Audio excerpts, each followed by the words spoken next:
What is live? We are alive. Oh, okay. Alive and well. Oh, Thank really? you. Yes. Oh, okay. I see what you're saying. What's up, everybody? Welcome to the FU podcast. This is episode 210. 210.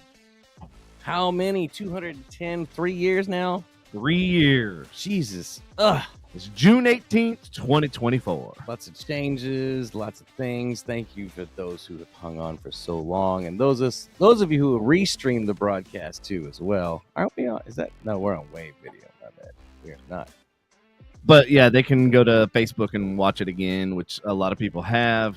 They can also go to YouTube and Twitch. So all of those things, and then YouTube as well. Those all help with the algorithms. Are we still on iTunes or are we? Oh yeah, we're still Spotify. We're still on all the audio platforms. I mean, have we updated those platforms? I got to talk to Ashley about that. Okay. So, and I'm glad you brought that up because actually it's got a good little segue. So I interviewed a company today to handle basically taking all of our long form content videos and then making short clips out of them. And then also they're going to help with the social media stuff. And then they're going to help with hopefully some of the Spotify. Because I got a couple emails that I've noticed that came in for like sponsorships and stuff. And I just don't have the time to read all the legal mumbo jumbo and have them handle that, and then that way we can start getting sponsorships and all that sort of shit in here.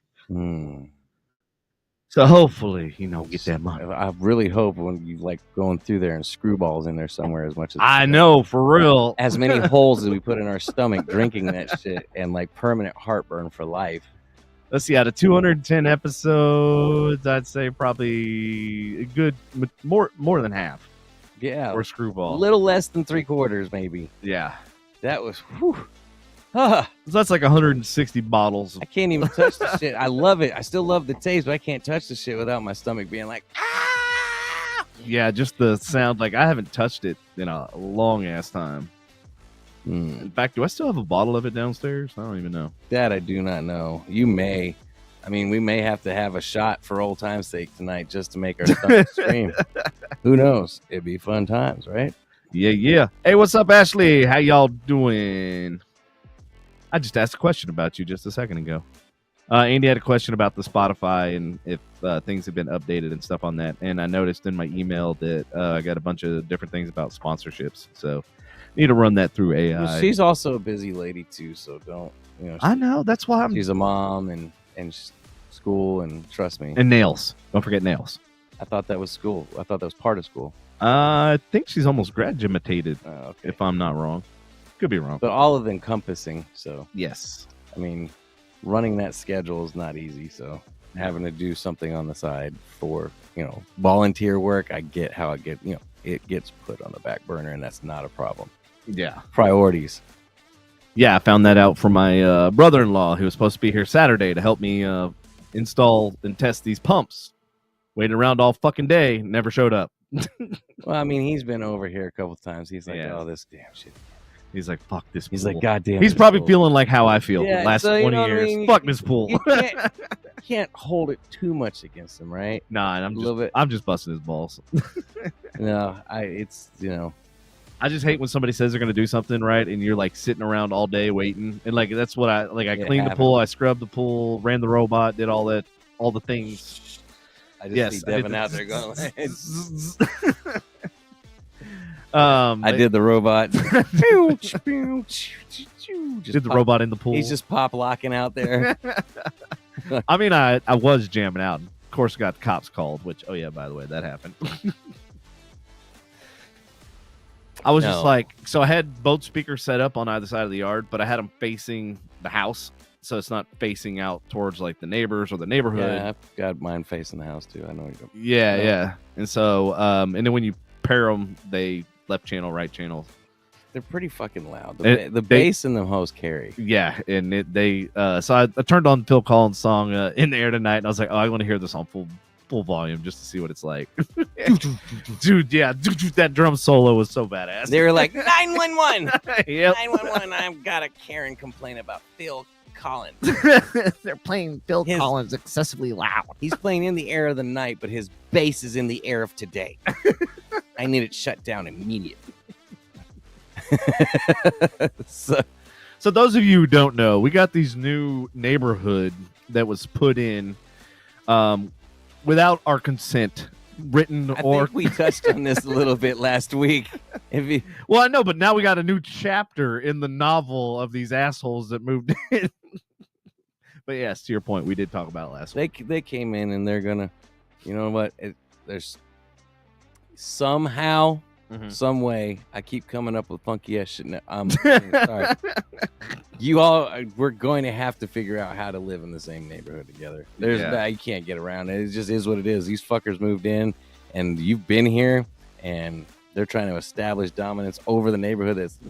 They're going to have to figure out how to adapt. They just are. Yeah, exactly. Or I'm gonna make their life hell. You know so, what I mean? Like, yeah, audience, if you have any good ideas to piss off the neighbors unknowingly, no, I would love to. Well, that's just it. It's not unknowingly now. Well, we've kind of ruined that with the whole podcast. Oh yeah, you're right. Shh. All right, in secret, secret handshake. Like, look at the camera. Wink, wink, wink. Tell anyone. Hey, throw it in the DMs. Yeah. Anyways, very cool.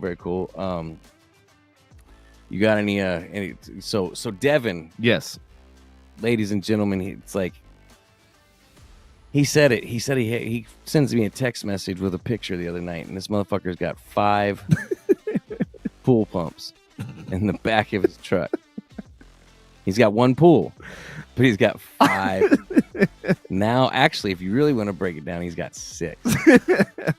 and an extra overdrive pump, or what was it? Oh, it's a what's it called? Booster pump. Dude, you had me blanking. I was like, fuck, I just said it 5 minutes ago. 6 regular motors? Yeah. And 1 booster motor. Right.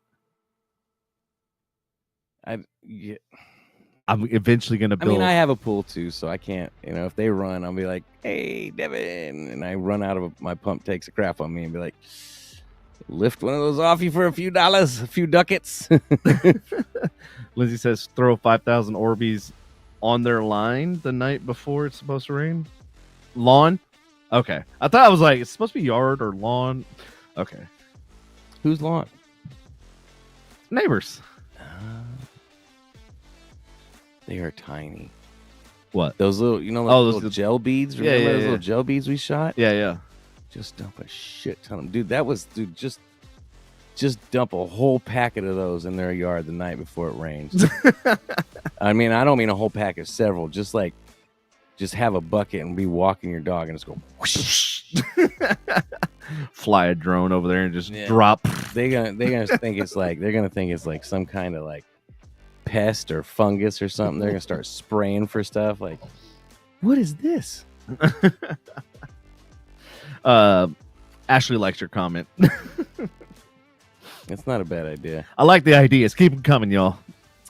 There was something that we used to do back in the day. If you could get it to dry fast enough, we would write messages in soap on people's driveway, and when it rained, the soap would come up in the message that you wanted it to say. You could actually use shaving cream, and it will permanently stain the concrete. Well, I mean, that's not so. Fuck you! Go back to California, bitches. That's not so subtle. Shaving cream is it's like that's shaving cream. Soap is like, oh, at least it'll dry, and they won't see it till it rains, and it says fuck off. Ashley says instant mashed potatoes. I love how corrupt all y'all are. I love this. Keep them coming. Instant mashed potatoes would be a great one to do in a rainy winter. They're like snow flurries. Oh, we got snow. Why does it smell like garlic? Like, is that 4 cheese? Oh, thanks, Karen and shaving cream. Yes. Anyways, what an interesting. You know what I really could do that they can't do a fucking thing about? What's that? Light up their whole backyard and their whole house. They can't do anything about it. I mean, you could technically be lighting up your yard. Exactly my point. As long as it's aimed mostly at your yard. Even if it's not, they can't do shit about it. I'm just saying, you have those lights. I do that I can literally will be majority. But if I looked out my, you know what I mean? Like out my fucking door. You know what it reminds me of? Remember Christmas Vacation when he turns on the fucking lights? And all the shit. Oh, They you know dropped what's even everything in the better? house. You know how even better you could get away with that? What's that? Is if you somehow got another one of these and just had it in that window. Oh, I have 10 more of those. So put it in the window at their house. Like instead of like they can't say shit about that. Nope. Like, just aim it straight out their window. Aim it straight out. Oh yes. Yes. And then there's all their windows, just aim it straight up. Because you know what I mean? Like I get it. If it's outside and you're aiming in their backyard, there could be cause for you to, but if it's truly inside your window, they can't do dick. Oh man, you should have all the ideas. You should have 2 of them right next to each other, just like these, and they should be on every podcast. And that should be part of the podcast. Like, no, because we can't get their faces on there. We blur out their faces. If we blur out their faces, we won't be liable. Well, the problem is the podcast is still light outside. No, we can't do that because the address is on the. We still could get in trouble. But yeah, just have that be a bit. Like call it highlight of the night, and then you just see it. We film it real quick, see if they're out flipping us off or something, then go back to the show. So hey, how's it going? How's everything? Just check in every couple weeks. How's the highlight doing? That'd be great. Speaking of, wait, what did Lindsay say? No, we're not trying to wreck. Oh my god, no, not trying to like ruin. Like Jesus, going for the fucking jugular. Go for the gusto. No, audience, we cannot just wreck marriages based off like being fucking Karens. Shit, man. That's cold. That's cold blooded. God damn. Oh, you know what we could do? DoorDash some fucking salt. 500 pounds of salt on their door. I still feel like that would be. We'd have to foot the bill for that or something. Yeah, that's true. I'm not spending money. Not on. If it's not Orbeez or instant mashed potatoes, I'm probably not dropping that much bread on this. Lindsay says divorce usually means moving. You know, honestly, like I had a dream that like I literally like they just got so fed up, they left, and then I bought their fucking house, and then I bulldozed the fucking fence down and just said, "Big backyard now. Now I have a guest house." Not just a big backyard. You bulldoze or you gut the house, or you bulldoze the house, have a driveway and a fucking shop, dude. And you have a gate. Turn the house into a shop. That'd be fucking awesome. Well, that'd be hard to do. Yeah, you probably have to just bulldoze it. You wouldn't, because you need a taller ceiling than what's in a normal garage for a lift. Yeah. But yeah, bulldoze that bitch, put up one of those fucking, not the low cost, low maintenance fucking steel fucking shops. The only thing that's really going to cost would be the concrete. Yeah, and luckily I have a guy for that. So he's gonna lay the concrete for the pad out back here, and then for the driveway. Why are we discussing our plans? And then I had another idea. Like if this happens, like it's all drawn out from the comments and the audience to everything we just said, and like next thing you know, if they launched an investigation and a shop went up all of a sudden back there, we'd be in so much fucking trouble. So shipping containers. You gotta line the whole fence up with fucking shipping containers. They're technically on my property. Would that not be fucking hilarious? It's the whole row of fucking shipping containers all across there, double stacked. That's what I'm double saying, stacked. Yep. God, you could actually turn that into a shop too. Yep. Exactly. The things people have done with shipping containers is absolutely crazy. And then I had another fucking weird dream same night that next door Dan's house went for sale, and then I just fucking bought it, and then I was like going, wait, what the hell am I going to do with 2 fucking pools? That's a headache. Never mind. Scratch that dream. Yeah. But I got enough pumps. Yeah, it is true. You got enough pumps to run both. Maybe I could connect the two. That would be badass. Turned into a fucking Olympic swimming lap pool. Jeez. Oh, man. So. Oh, I can't wait for Halloween. Yes. We're going to have strobes. We're going to have everything fucking. I like your idea. Besides the cops and the. and brother-in-law not showing up, and the cops showing up. Yeah, the cops and your 5 pumps. Dude, it was so funny. So the cop showed up, and like all I saw was a hand, and I'm like going, "Well, Joel, my brother-in-law, I was like, he's pretty tall." I was like, "Yeah," and I was like, "Well, maybe it's Andy." So I just opened the door, and I'm like, "Hey, that's a cop." Nice. I was like, "Oh, my bad." Oh, hi, officer. Hi, officer. I'm minding my own business. Leave me alone. No. Nah, he was really, really cool. So besides that, was your weekend decent though? Yeah, it was really good. Cool. That was good stuff. Good stuff. What about you? Decent Father's Day. Yeah. Man, I ain't gonna lie, man. I know people are gonna say what, but Denny's over here. Bro, He's still fucking. we went on Father's Day. Did you really? Busy as fuck and still had fast service. Food was amazing. That is so. I cannot believe it. And if you look up their reviews, they got like a 4.3 or something, or 4.5. Well, kudos to the owner of that place, then. So, well, apparently somebody, I don't know if they were drunk or they were mad, but somebody apparently tried to drive through the front of the building. What? Yeah. And when did this happen? So we got to go. I got pickup. I don't remember, a month and a half ago. About 2 months ago. And I just happened to be there while she's talking on the phone about it. She's like, yeah. She goes, I'm here working on things. She's like, I'm trying to get somebody to come contract this. And she's like, yeah, somebody tried to drive through the front of the restaurant, if you haven't already heard. And I was like, damn. And sure enough, the damage is still there. You can't get in through the front door. You have to go around to the side door. I didn't even know they had a side door. Yeah. Neither did I, right? Neither did I. But no, we went for Father's Day, sat down. They were on point fast, got our drinks fast, took care of the kids, everything. The food was absolutely stellar. I couldn't believe it. What'd you end up getting? I got, was it Grand Slam breakfast? I just got double sided, double bacon. Wait, did you go for breakfast or did you go lunch? Bacon. Bacon? Ashley, timestamp.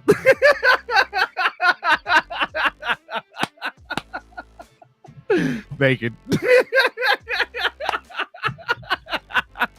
What was on your mind, bro? You know what I like to eat for breakfast. It's definitely not a mystery at this point. Oh my God. All right. So we went for breakfast. Hey. All right. We went for bacon. Bacon. Let's be honest. That's just my answer. Bacon. Okay. So wow, we're like 19 minutes in. That was good. That was really good. But no, man, like I know how everybody loves Waffle House and they say they sleep on Waffle House because, man, Waffle Houses are hit or miss. Like you get a good one, but man, there's some really, really good ones, and then there's the really, really trashy ones and shitty, and just everything sucks about it. But Denny's is like that too, and man, I had the Grand Slam, but instead of sausage, I had obviously two bacon instead of bacon and sausage. But they made these like fluffy ass scrambled eggs, and they already had the cheese in them, and like fucking, it was fucking good, dude. And the hash browns were amazing too. Chocolate milk was on point. Like there was no complaints at all. Like, and I thought we were gonna get there, and on a holiday, especially on a Sunday morning, you feel you're going to be busy and probably waiting a little bit. Not hardly any wait, dude. And the food was cooked and stellar. But good Father's Day's card. I got this card that goes through dad farts like a National Geographic and it describes each different fart. There's one that's called it's called the artichoke. It's like very rare because it's from the rare vegetarian dad, because there's not a lot of us out there that are vegetarian. That's right. But anyways, I got some Marvel shit. Go figure, right? Yeah. Like I'm sporting some tonight. I was wondering. I was like, is that a new Marvel? Yeah. But yeah, it was a good day. Had some brisket. I really couldn't. I ate so much breakfast. I couldn't really hardly eat lunch, but I forced myself to eat the smoked brisket. Where'd you have smoked brisket? Our dad's. Oh, okay. So it was done on the smoker. So yeah, like I said, I forced myself to. It's pretty good, man. It's pretty tasty, Nice. But yeah, we did that, hung out there, and then came home, and then swam. Yeah, we swam and whatnot. So it was a good Father's Day. I got to spend the whole day with Jackson, so that's really all that mattered. Awesome. There was no having to drop him off anywhere at the end of the day and shit. So, well, that's good. Good stuff, man. But yeah, that was a good weekend. It was definitely a solid weekend. And man, I'm entering my first, not that we won't call it official, but my first barbecue contest this week. Yeah. Yeah, it's gonna be at work, but we'll see what I do. I'm do two pulled pork, two pork butts, but I'm doing pulled pork sandwiches. There we go. Now I'm talking about pulling a lot of pork, but we shall see. We shall see what happens, man. Fingers crossed. My first time doing this, but I think I'm gonna do all right. I got confidence in you, man. I'm doing my own little. I've seen a lot of videos and shit, but I'm doing my own shit on this one. Yeah. The crustaceans that I'm doing on top of it is normal. Like you gotta encase that shit in the seasonings and shit. Are you searing it? But is that what you're doing to? Well, it's you when you do the pulled pork, and every one of them has showed how to do this. You just get it covered in a crust, almost like a brisket too, but it's a little bit different. But man, I got these things wrapped and encrusted, and I went ahead and injected them with some shit that I'm not gonna tell anybody about, and it's just gonna fucking. Nice. I'm gonna sit it for about 7 to 8 hours tomorrow, probably longer than that because it's two of them. So what temperature you gonna cook it at? 250, and then I'm gonna take it once they hit 165. Well, 160. Pop them out. I'm gonna do what I've learned since I've done actual research. It's called the Texas Crunch, and you wrap it. You do double wrap and foil, and then you put it back on for I think another hour until it hits 205, and then you pull it. Oh, speaking of, do you have any of those like metal grates you can put in the bottom of like an aluminum pan that if I put liquid in, it would keep the meat out of the liquid? I mean, I have a broiler pan. Oh, she says you got one. Okay, well, I will look, but I don't think that's what I need. I'll look, but I don't think that's what I need. Was it? Are you putting it? Like, so I'm the smoker. So I'm taking the. So I'm obviously smoking it, right? Right. But then once I put it in this aluminum stuff, I want to have an aluminum tray underneath it with I'm not gonna tell you what I'm pouring in it yet because it's my secret. I want to see if it works or not. But I need something. Pineapple juice. I need something to keep the no, it's not. Suck my dick. Keep the meat out of the liquid. I got you. The liquid, yeah. So I use that for ribs. That's why I was asking for the same concept. Because what happens is the moisture makes it super, basically fall off the bone. So yes, a lot of people recommend pineapple juice. Yes, but that's not what I'm using. Okay. I'm trying something out. I haven't seen anybody do it yet. I'm sure somebody somewhere, if I said, "Hey, I did this," they're gonna be like, social media is like, "Oh man, I did that like 3 years ago." But whatever, doing it. And if it turns out, are you gonna film this? No, you should totally film it. Just little clips here. I've already wrapped it and shit, dude. You're barely. I mean, I would. It make great content for the show. That's all. The problem is I seen the videos that I compare this to. Yeah. And my kitchen's a fucking mess and not set up to shoot any fucking videos. That's why you do tight shots and they can't see anything else. But everybody else does such good shots. They kind of show the whole thing and they're so clean. I don't know how, especially when they're like sitting there just dumping all this seasoning on the thing. And it looks like it's staying all in that mat, and I'm just like, and it's all over on the fucking kitchen and on the fucking wall. Like, yep. Like, well, how did that happen? It looks so easy for them.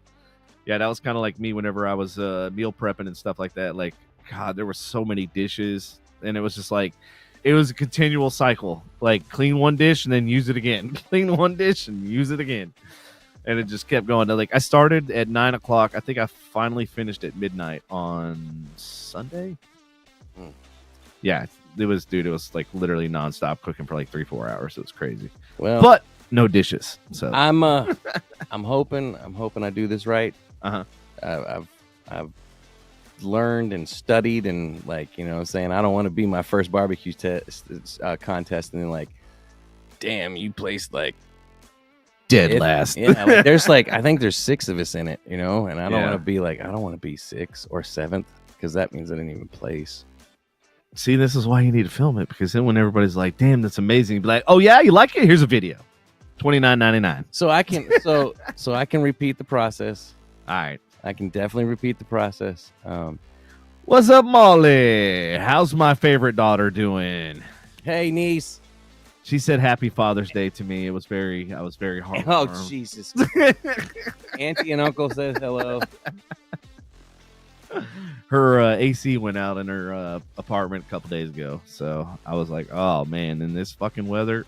Are you dealing with a decent apartment complex that can get on it right away? Or are you dealing with one of them shitty bitches where you're gonna have to go on Facebook and like, who do I need to contact to hang these? I mean, not to answer your question. We'll get to it. We don't work on the weekends. Does that answer your question? I think legally they don't have to until it goes above 85. Is it 85? I can't remember. There is a temperature that it has to go above that legally they don't have to do anything until it goes above that. Oh. It's got to be truly life threatening, but I could be wrong.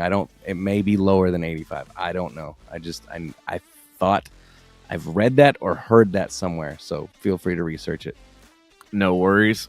So speaking of deadly things, heavy rainfall is going to hit Dallas-Fort Worth area and blame the tropical disturbance from Gulf of Mexico. When?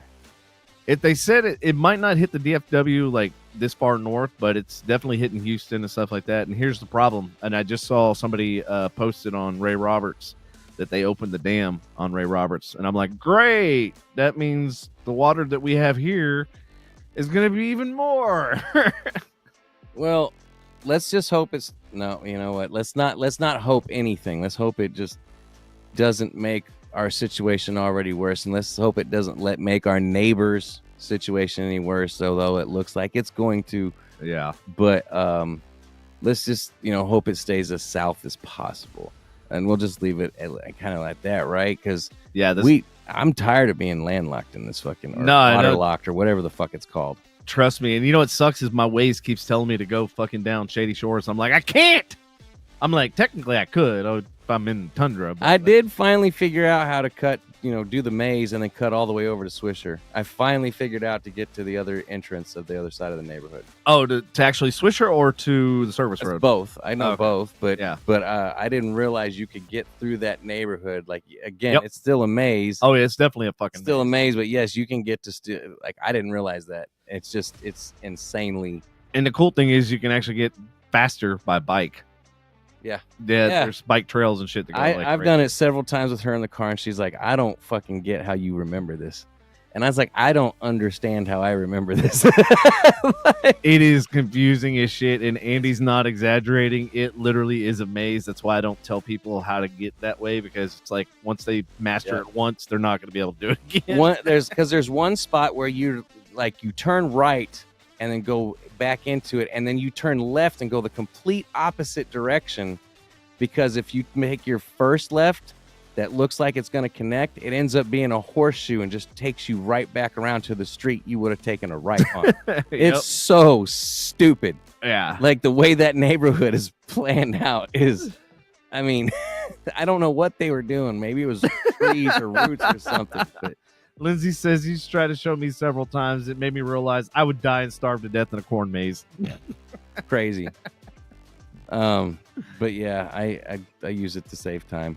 So good news is we're going to have cooler temperatures on Wednesday. So when you're cooking tomorrow, you'll have cooler temperatures. But it's also the highest chance of rain that we're going to have. Rainfall totals are projected 1 to 3 inches, accompanied by potential for thunderstorms, flash flooding. The disturbance will cause temperatures to drop to low mid 80s on Wednesday before rising back to 90s later in the week. And guess what? It's going to stay in the 90s. Yeah, I mean, well, summer's here. Yeah. Donna says it's not that bad. Donna, if you're referring to going up Dobbs to like the Corinth Parkway type thing, you're right. That going that way is not that bad. But if you go through the actual neighborhood down, like up, what is it? Stately Oak, and into that part, that way is crazy. Yeah, and then you take a left on, And there's a little park right there, which I don't know. Have y'all taken the kids to that park yet? No. My computer everything I had up and running just disappeared. Is it plugged into the power source? Does it have the little magnetic thing? Yeah. It like they blanked out, and then all of a sudden it came back on, and none of my stuff that was I think there's probably a bad cable issue over there, because that was something that Patrick was having issues with all the time too. So glad to know it's salty. Different computer. Yeah, It's saltiness corroded. It's all that saltiness. Yeah. I wonder if he's watching right now. Would we know? I don't know. All right, so the verdict is finally in from the Texas Supreme Court, and guess what? They side with the state regulators on the $16 billion winter storm overcharges. Go fucking figure. The Texas State Court ruled that the Public Utility Commission acted within its authority when it set electric prices the maximum rate during the February 2021 winter storm, resulting in $16 billion in overcharges. This decision overturned a lower court's ruling that could have allowed utility companies to recover losses. The decision aimed to stabilize the grid amid widespread blackouts, but it led to exorbitant bills and bankruptcies. Whew. So what are y'all's thoughts on, once again, the state of Texas screwing over basically everybody? Do you think we should get some of that money back, right? The people that paid into that shit. Or use that money to fix the fucking thing. I don't care if they had loss. I don't care. Yeah, that sounds like a you problem, not a me problem. So why are you billing me? Our bills were still that high, and they still didn't do anything with it. They still haven't fixed the infrastructure. I know, and that's what pisses me They're still talking rolling blackouts if people don't calm down. Well, if you guys don't figure out how to make a law to keep people from moving here, guess what? The demand's just going to increase. Dipshits, figure it out. Oh, well, it is what it is. So apparently there was a sting that happened.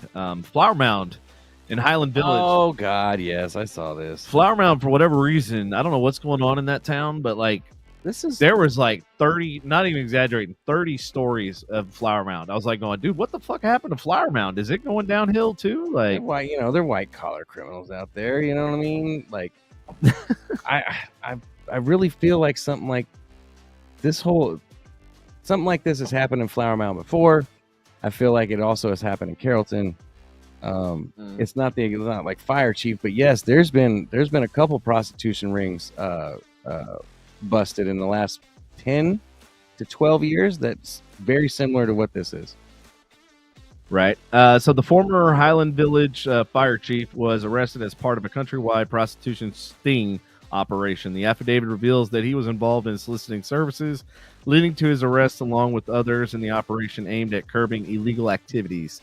This incident has raised concerns about the ethical standards and conduct expected from public officials. And I thought I read something that the person was supposed to be a minor, so it makes it even worse. I mean, it's one thing if it's a prostitution ring, whatever, blah, blah, blah, but I think, don't quote me on this, but thought I had read something that the person was playing like they're 15 or something like that. They're a minor? Mm-hmm. Really? Yeah, so. Was it what were they going after, like precious metals? Oh my God, this guy. No, they were singing in a chorus. And there was A minor. A minor. A minor. You did say it minor. Okay. Yeah, A minor. Okay. Yeah. Kudos to you. I like that. Way to counter. I like it. Thank you, Kendrick. That was pretty punny. That was all Kendrick right there. Channeled the inner Lamar. That was pretty punny. Thank you. I see what I did there. Oh yeah, Lindsay's not wrong. She said the fire chief even had Chester the molester mustache. Totally fit the MO. Yeah. Like, dude, at least clean your image up, bro. How did you not? Like, you literally are the poster child. Like, you don't think we saw that van you got in? So from what I read, apparently, like the detective came and like knocked on the door or whatever, and of the 1980s panel. No, go ahead. The fire chief, whatever, was like already in the hotel room, and he was still wearing, like, I guess he was wearing a sheriff or some kind of like uniform. He was still in uniform. I would have laughed if you said diaper. He was into a lot of kinky Yeah. things. But it's okay. So he was wearing his uniform apparently. Right. So anyway, so yeah, that's it's been happening for a while. I think it was like in Melissa. Remember when To Catch a Predator was a thing, and they busted somebody in Melissa, and then they basically fought it and shut the whole show down. That was me. I Okay. had to re-enter. Okay. Yes, yeah, I remember that. I don't know. Did you see the Denton drone show that they had? It was all like they did all sorts of what? No, like, what are you talking about? What? Who? What? When?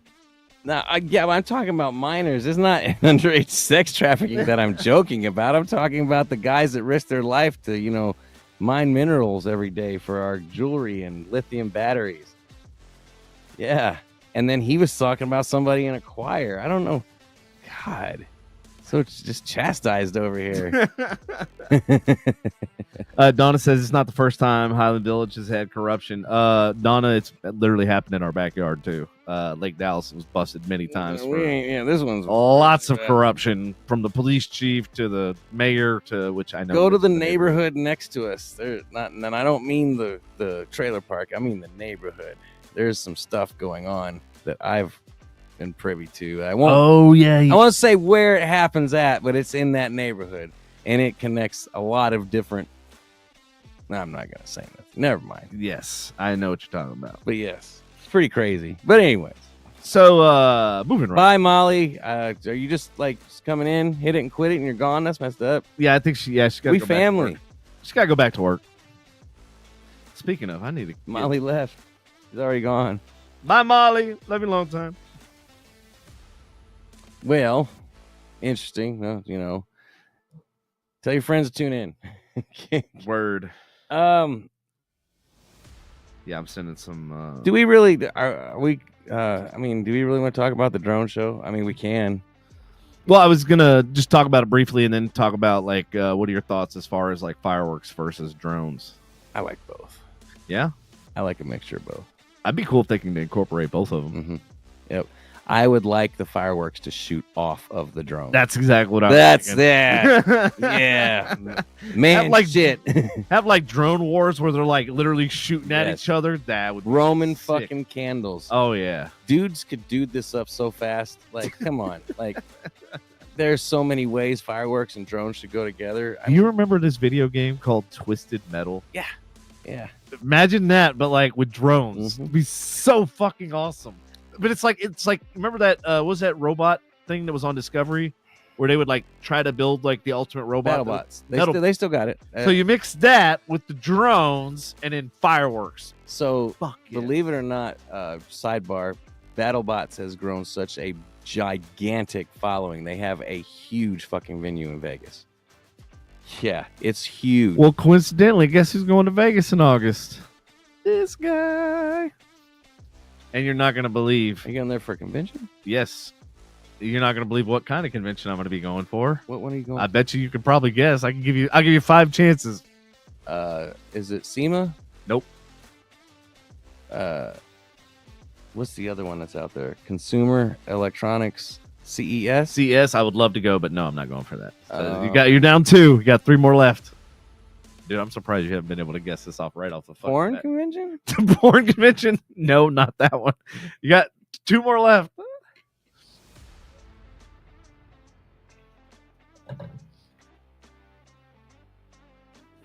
Molly says swingers convention. I thought you were going to work. Don't take my guesses.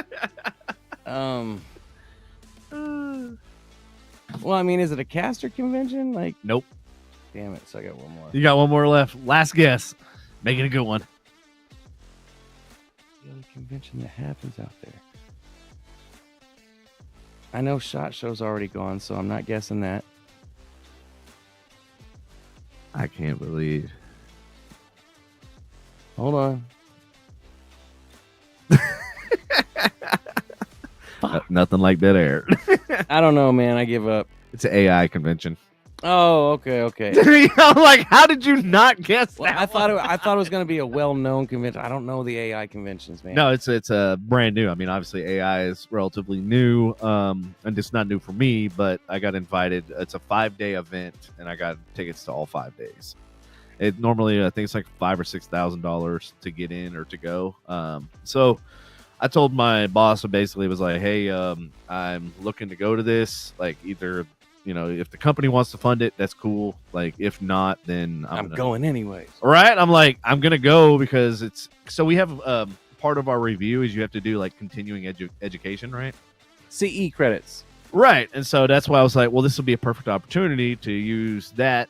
Last year I did Web 3.0, and I thought that was going to kind of take off, but now I realize like AI is going to take off, and then Web 3.0 is going to take off. So it's yeah. So Web 3 is kind of further down the road, but AI is obviously I mean, look at all the AI stocks; they're going through the fucking roof. Ashley did guess AI, by the way. Did she? Yeah. Oh, good job, Ashley. Molly said relationship help can.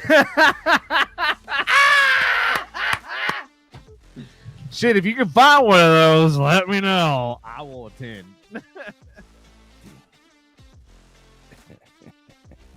Molly, if I do find one, I'm signing you up too. So.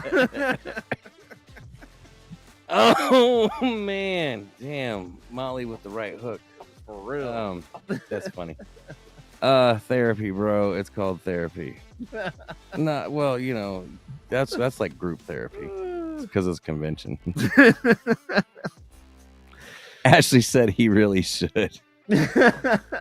Hey, shut up, Peanut Gallery. Jesus Christ, y'all. God damn. Yeah, they're fucking ganging up on me today. Ugh. Oh, shit. Don't worry. I'll like fuck up my barbecue or something and they can gang up on me next week. Speaking of barbecue. Dude, what? Well, they're having that best little brew fest in Texas. It's now turning into a music festival in Louisville. Remember, I think it was Western Days. I think it's the same event. Well, Western Days always happens right at the opening of Texas State Fair. They open the same weekend. October, right, or something like that. September. Okay. They I don't know why they plan it in the same, but I mean, opening weekend. Who wants to go to the fucking State Fair and opening? Jesus, it's nuts there. But yeah, they always have it the weekend that it's Friday through Sunday. Are they closed Sunday? Western Days in Louisville. It's like Friday through Sunday, I believe. Yeah, I think it's Friday through Sunday, Friday evening through Sunday, and they close down the town. But that's September. I've never heard of the best little brew fest before. Let's see. The event is changing. The date stays the same. October 19th is where it is when it is. Yeah, that's so they're gonna have 9 tribute bands, 30 retail vendors, and multiple food trucks. So they got a Stevie Nicks tribute, they got a Shania Twain, they got a Selena tribute, they got a Green Day tribute. Ooh, that'd be cool. Stevie Nicks and Green Day be cool. Yeah, they got a George Strait, Stevie Ray Vaughan, Texas Flood. They are fucking awesome. I have seen them twice. They're really, really good. I do like George Strait, but I don't know if I'd go see a cover. But go ahead. Sorry. And then Chicago tribute, and then the last one, Def Leppard tribute. I pour some sugar on me. I don't remember the coughing at the end. I wonder if they can still sing it that good. Jesus. That'd be kind of cool. Yeah, that'd be fun. Hey, Lindsay, don't be playing with my emotions. I've thought about it, okay? Jesus Christ, they ain't leaving the comments alone, are they? I know, they're like fucking on fire with no redheads allowed. And we can shut off commenting. Damn, we lost audience participation real fast. What happened? Yes. Oh, now here's another Flower Mound story. Oh, what you got? Restaurant server chases and wrestles alleged drunk. Ooh, yeah, I'm glad you're here because I was gonna ask Lindsay if she had similar stories. So apparently A North Texan server intervened to stop an alleged drunk driver. The incident occurred when the worker noticed a driver behaving erratically in the parking lot. He was like, "Man, fuck this! I just don't need to pay for this shit. Da, da, da. It was a horrible service." And is acting quickly. The worker wrestled the keys away from the driver to prevent any potential harm. He's like, "Fuck you, you drunk asshole! You didn't tip me, so you ain't going nowhere." Authorities were then contacted to handle the situation, showcasing the importance of community vigilance and quick thinking. Meaning, if he walks his tab, you better go get him. That's right. That's exactly what happened. He's like, "I'm not eating food cost tonight." Dude, I will never forget. There was Texas OU weekend, and I was working at Fox and the Hound, and they completely underscheduled. They forgot that it was Texas OU weekend, and I think I had 20 tables fucking to myself. It was like, and I had so many walk tabs, dude. I was like, how am I supposed to track every motherfucker down? I'm like, so what they did is they took all the pool tables. I think there was like 30 something pool tables, and they converted them. They put the tops on them and basically converted them into tables.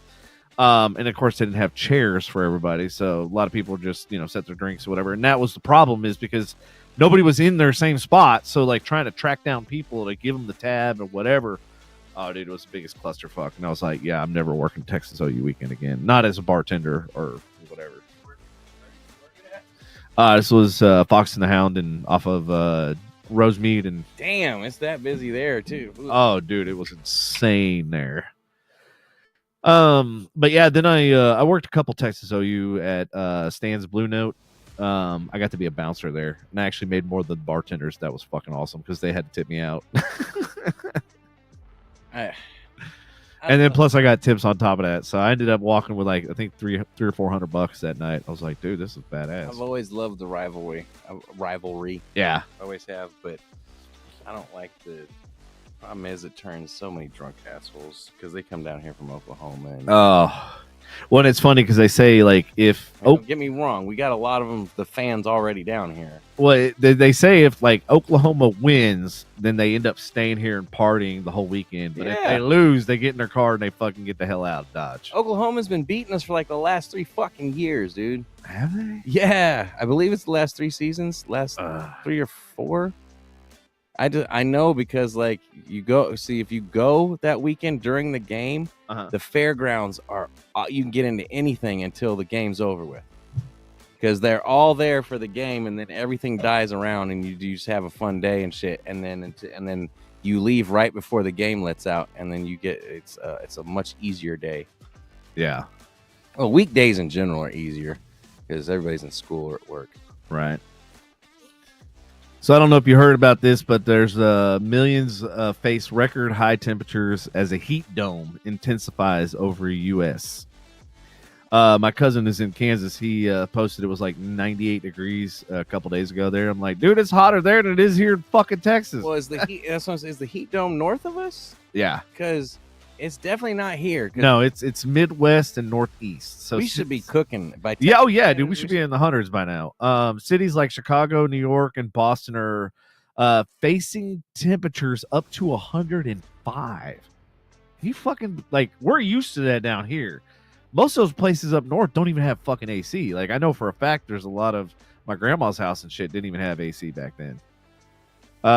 Which is significantly above normal. Emergency plans, including cooling centers, are being activated in some areas. The National Weather Service has introduced a new heat risk index, and if you looked at it, I saw it today a couple times, and it's like literally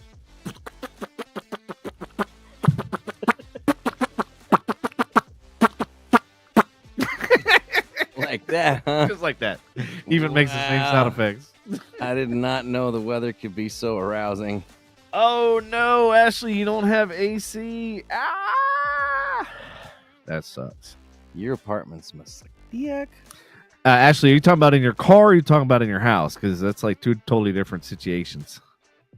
Like the car, I can understand because I drove the Prius a couple days with no AC and it fucking sucked.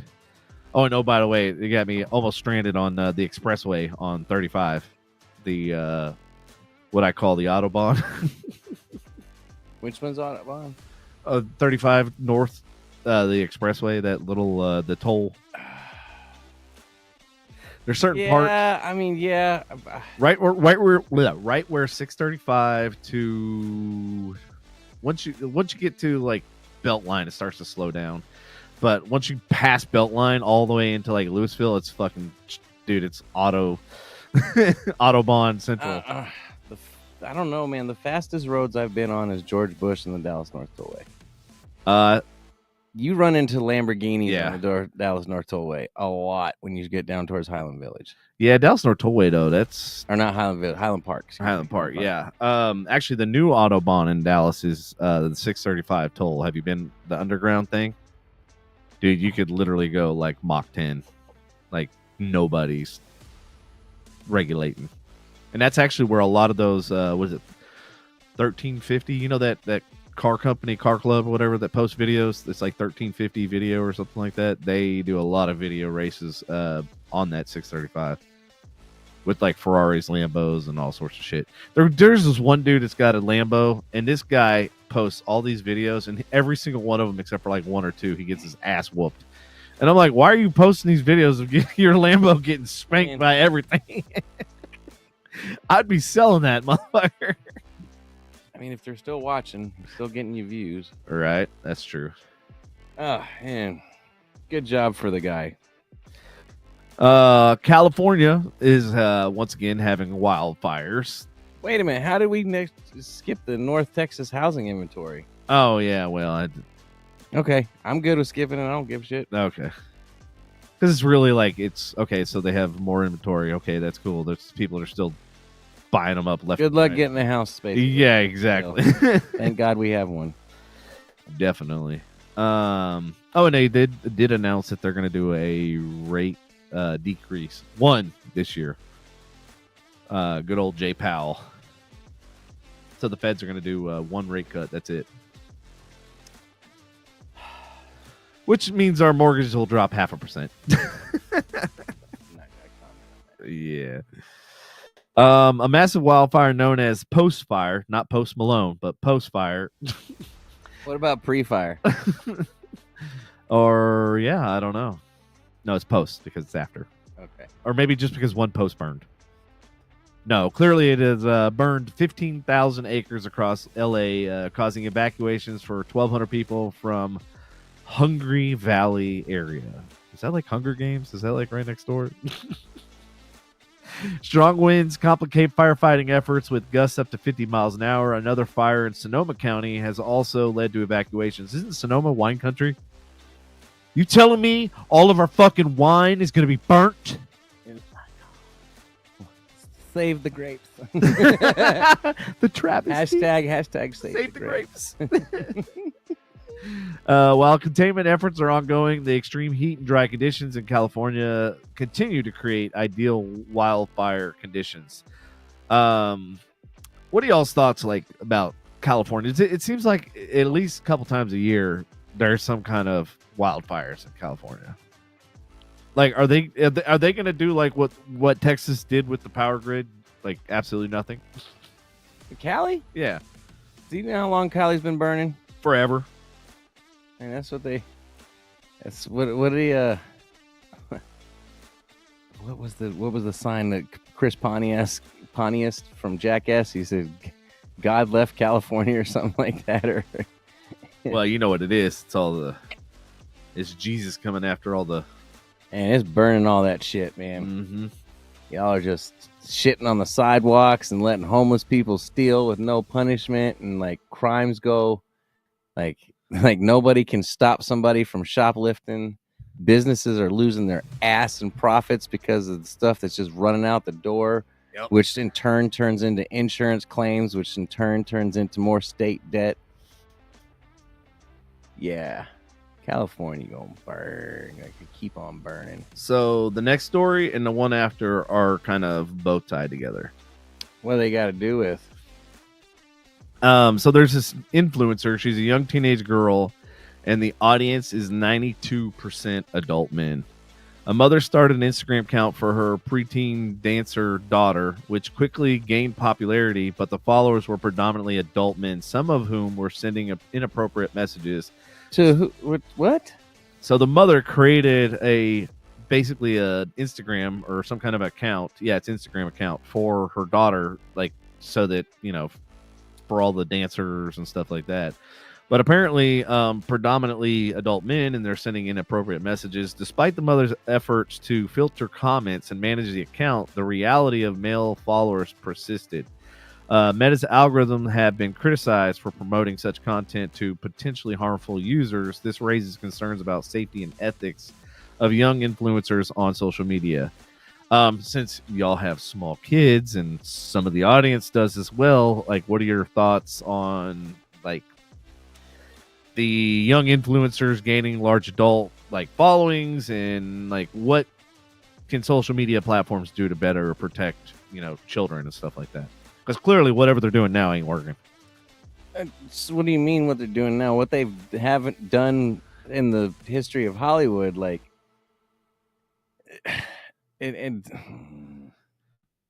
Well, I mean, it all starts from somewhere, right? TikTok, Hollywood, social media. Dude, I've watched so many documentaries in the last few months between Nickelodeon and... I saw the Nickelodeon one. What was the other one? Did you watch the Dance with the Devil yet, or Dancing for the Devil? No, I gotta. Yeah, you need to check that out. Hold on. You were already talking about making something against TikTok. You Yeah. would really hate TikTok after watching this shit, man. The platform it gave this guy, and he's not even on it.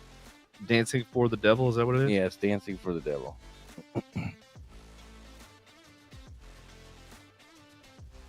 All right, cool. It's on Netflix. Got it. Yeah. No, I think it's really fucked up, and it's like, I don't know if it's the algorithms. Let's see. Ashley says, I don't let E watch YouTube in her free time anymore. I will not let her be a child star at all. Donna says, keep your kids off the site. The mom is the one that is wrong. Well, I mean, I understand, yeah. But that lies a question, like, should there be an age limit? To what, TikTok or anything? Any social media, should there be an age limit? Or should there be like a separate... here comes another problem. If you create a separate app just for kids, obviously it's going to get infiltrated and... Yeah, by the wrong people. Exactly. It just... So, like, that's what I'm saying. Like, what is the solution? Because no matter what you try to do, they're going to figure out a way to circumvent it. The only solution is what is ancient, and that's don't give your kids cell phones or tablets, which Jackson already has an iPad. He's already texting a girl. Like, they're having a conversation and playing video games together and shit. Oh, video chatting. That's a different story. Well, or talk chat. I don't know if they're video chatting, but something. Oh, so yeah, they are. But so how does that make you feel? Her face says it all. She's a pretty innocent girl, like for real. Like, yeah. Man, it's like, I know what I did as a kid, and this was dial up, and we were waiting fucking 10 minutes for one fucking photo to load. But as soon as the parents were gone, we're like, yes, I think I see a nipple. Heaven forbid there's a video you're trying to download. Exactly. It's like, oh, even just I saw a frame. Even YouTube was like horrible back then. Yeah, you're better off watching. Remember the scrambled bunny ears? Yeah, fucking dial. Oh yeah, trying to watch. Yeah, trying to watch Cinemax or HBO. Yep. Watching like, oh, I think I see a colored boob. It's like scrolling across the screen. Because it's a bad signal. Let's see. Yeah, let's see. We see you and me. I like Lindsay's idea. I feel like you should have a driver's license or some kind of age verification. Donna says Facebook is 13, but they don't police. You're absolutely right. Like, how do you prove that you're 13? You don't have a driver's license. I mean, yes, you could probably, I guess, pull a birth certificate, but I'm not too sure parents want to give out their kids' social security and fucking birth certificate information out on the web, especially to a company which we have already known has been corrupting data and abuse of data and everything else. Every one of those social media outlets has. I know, exactly. And then Ashley says separate app won't work either. Even kids' YouTube is corrupt. He found videos that were not kid appropriate. I actually went down the rabbit hole one day, and yeah, like I was just like, holy shit, this is supposed to be for fucking kids. Yeah, there's some pretty fucked up shit out there. Lindsay said that's why Michael has Gizmo Watch, no internet, GPS tracking, and only controlled contacts. Good job. So speaking of, the Surgeon General calls for social media warning labels because that helped with cigarettes. Put a big fucking skull and crossbones on there. What's Sandy looking at over there? Nothing. I'll get to the story here in a little bit. Okay. The Surgeon General has issued an advisory suggestion that social media platforms should include warning labels to inform users about the potential mental health risk associated with their usage. The move is aimed at addressing the growing concerns about the impact of social media on youth mental health, including issues of anxiety, depression, and cyberbullying. The advisory highlights the need for greater transparency and accountability from tech companies. What are your thoughts of adding warning labels like they try to do with cigarettes with the skull and crossbones and all that shit? No, man. Do you think this will actually be effective in mitigating the negative impacts of mental health? I'm a fan of fucking taking the warning labels off of everything and letting natural selection work itself out. Well, in certain instances, we call Darwinism, but when it comes to your child's safety, I don't think that should. Here's the thing: I believe in child locks, and I believe in putting stuff child-proof in your cabinets. But I'll be real, man. Like Jackson never got into chemicals. I think maybe there was like one time. Well, yeah, we had to worry about him more as a grown-up kid than we did with air conditioner cleaners spraying it at other kids. What happened? Yeah. Wait, what? Back up. Hold up. Wait a minute. Jackson was outside, and they got a hold of this air conditioner fin, the little fin cleaners, and it foams up and shit. Yeah, I got some for I need to do mine. Next thing you know, he's fucking running around chasing the kids with it, spraying kids in the face and shit. Oh my God, here comes a lawsuit. Donna agrees with you. Yes, clean the gene pool. It kind of reminds me of Idiocracy. But that's what I'm saying. We were pretty good with teaching him. We never had to. There was a couple doors we childproof, but we never had to childproof the cabinets. I mean, I guess we're lucky parents that he wasn't inquisitive like that. But I mean, we also taught him not to get in that shit too. So. Well, and that's the thing is like everybody doesn't want to be a parent anymore. Like I literally heard something today on my drive that like literally made me want to pull over and punch my fucking radio. The lady's like, well, what happens when I have to tell my kid that he can't have Pops? He's got to have a no-name generic brand. Do you know what kid that grows up into be? What? That girl that you had on that one night that said, I don't know why I should have to get medical insurance. I didn't ask to be born. Oh. I don't believe I should have to be required to have medical insurance. She should have been swallowed. I didn't ask my parents to have me. Yes, like that girl should have been swallowed. Like you were like sitting here like truly supporting like you were a crappy human being that doesn't want to contribute anything to society, and you're like, yeah, that's me. Like, yep. Fudge. But yes, that's what that person grows up into be. Like, I didn't ask to be here. I don't understand why I should have to pay for insurance. Or remember that one girl from California where we were like, oh yeah, we got a bad connection. We basically just hung up on her. Well, no, we had a bad connection. She's like, I don't know how to work. Well, we said something. I don't remember what she's like. Easy for you to say. You don't deal with anxiety and the anxiety of not being able to figure out how to work this. And I'm like, I thought we were like, yeah, like I thought we were having a pretty normal conversation. Now we weren't pressuring you. We were just trying to teach you how to get the headphones to work. But I wanted to go off when she said that. I wanted to be like, how do you know what I'm going through? Like, you're making an assumption that, and I'm like, that's shame on you. Well, you know what I mean? Even with her saying that, I remember she said something, but she's talking about her day, and then for the day was so not remedial, so a very materialistic type. I don't know how she described it, but when she's like, you deal with anxiety, I'm like, are you what anxiety? Like, what the fuck are you talking about? If this is the worst you have to deal with in a day, man, you got news for you, sister. I don't know how you made it this far in life. like And, you know, Well, to Donna's point, that creates living your mama's basement all your life and living off government handouts. Like, that's the problem. It creates these entitled kids that think that everything is, like that girl said, I didn't ask to be here. I didn't ask to be born. I'll never forget that. Woo. That was a special. Dude, I watched. That was Harrison's girlfriend, right? Yes, and I rewatched that and re-listened to that episode like 3-4 times. I was just like, she really did say that. Like, that was literally caught on. I was like that really happened. And I don't remember to this. And day. she was completely convicted, like 100% conviction to it. Yeah, 100% to her statement. And that's what it was like. I don't remember what led to the conversation, but she's like, it had to do with like your taxes and stuff and your paycheck or something. And right. She's like, I don't understand why I should have to have medical insurance.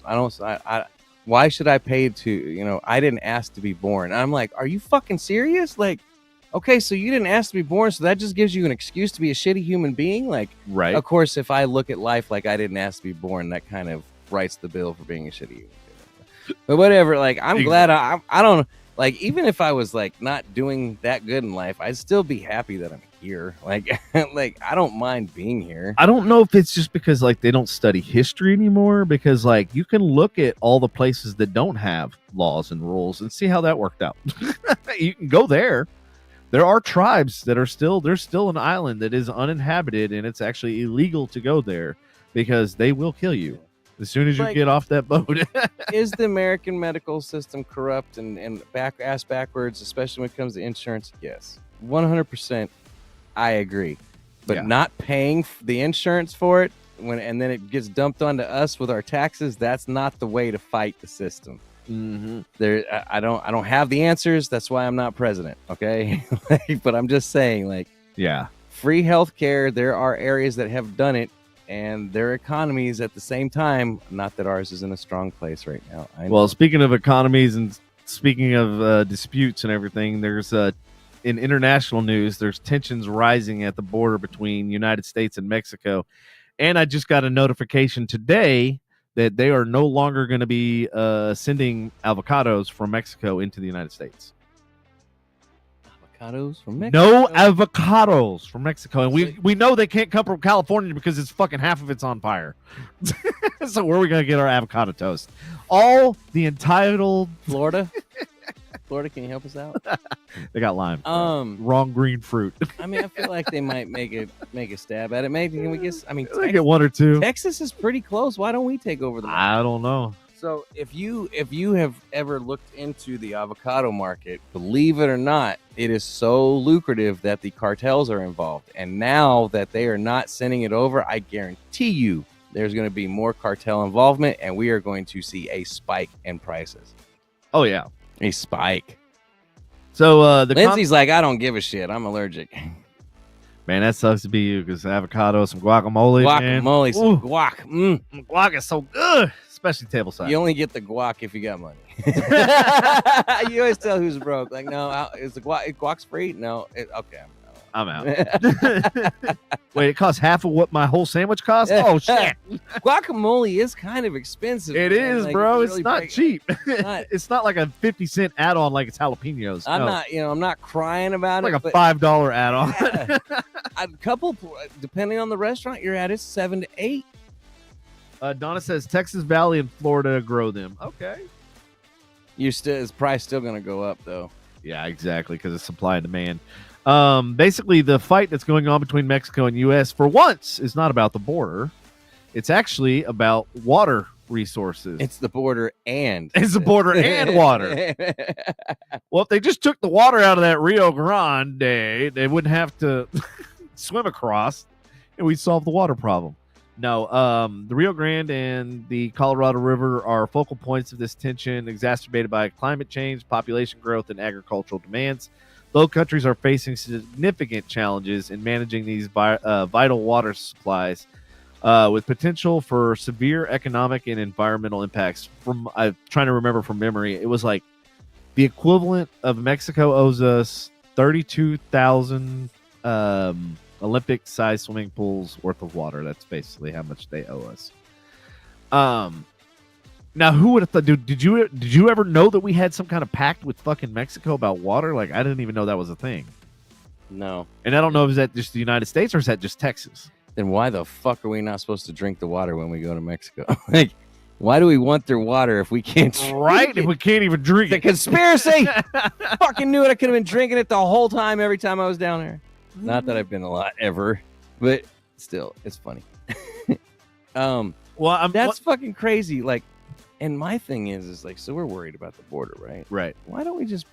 I think we need to like make some kind of direct pipeline straight to the Rio Grande and just flood the Rio Grande with all the water that's in North Texas, so we can drive on down Shady Shores. That's what I'm saying. Just fucking. They don't have to put up fences or nothing. Just flood the motherfucker. They won't try and cross it anymore.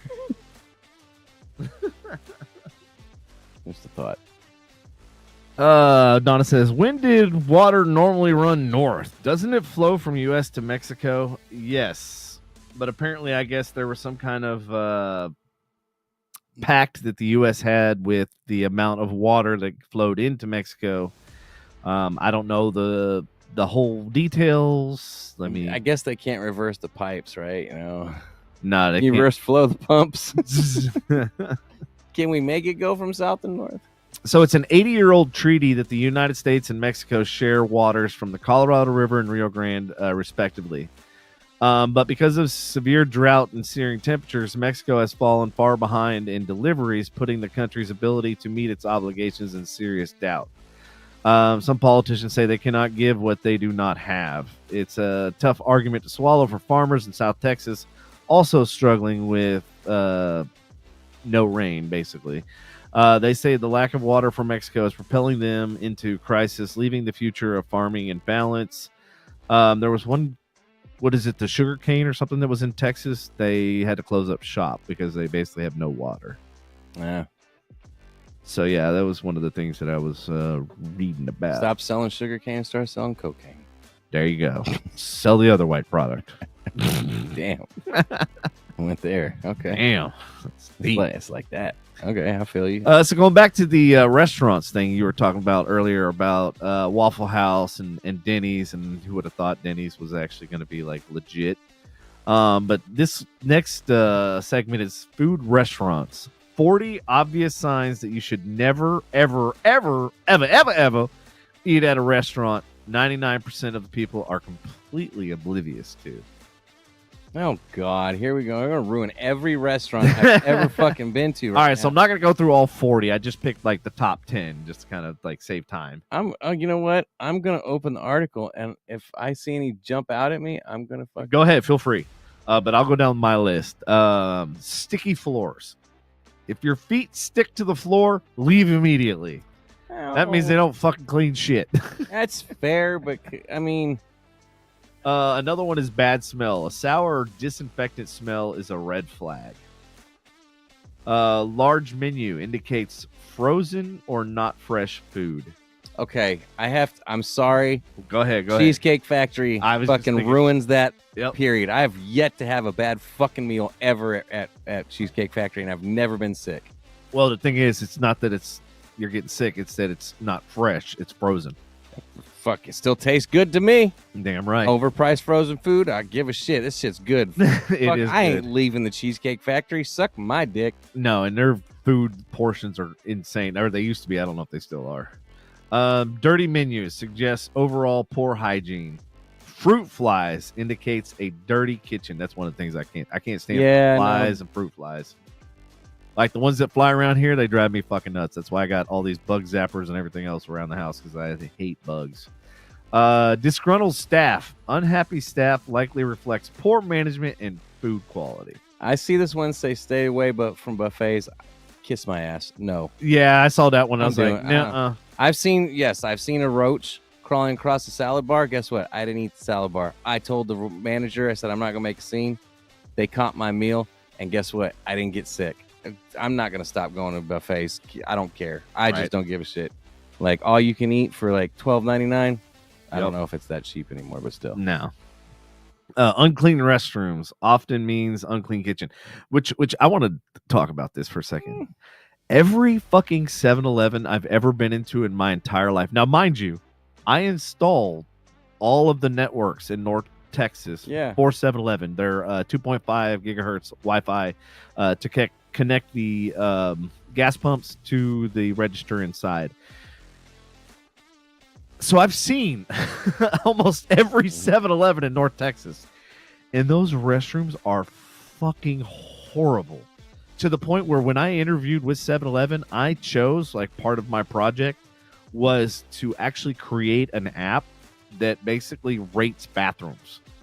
Because I don't know how many times, like, I've taken the dart and gotten off and going, where the fuck is a restroom? Like, I can't even legitimately, like, fuck finding a parking spot. I just want to find a place to piss, or legally. Mm-hmm. You know, legally. Like, I don't want to get in trouble peeing on a shrub or something.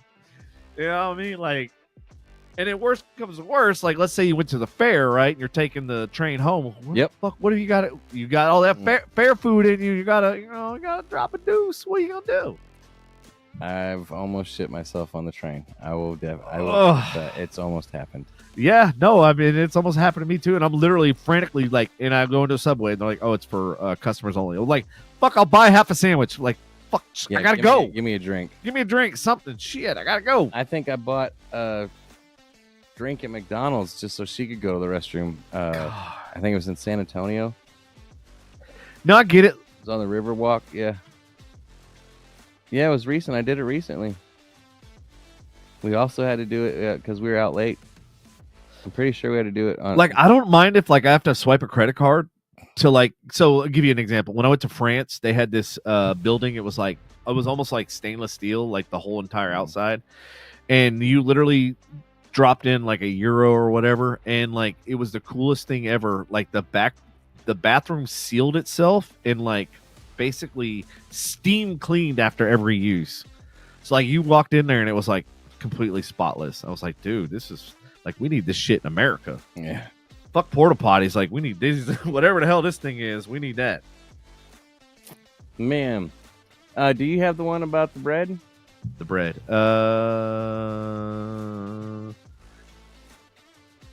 Seafood smell. Fresh seafood shouldn't have a strong smell. Dirty ceiling tiles indicates neglect of cleanliness.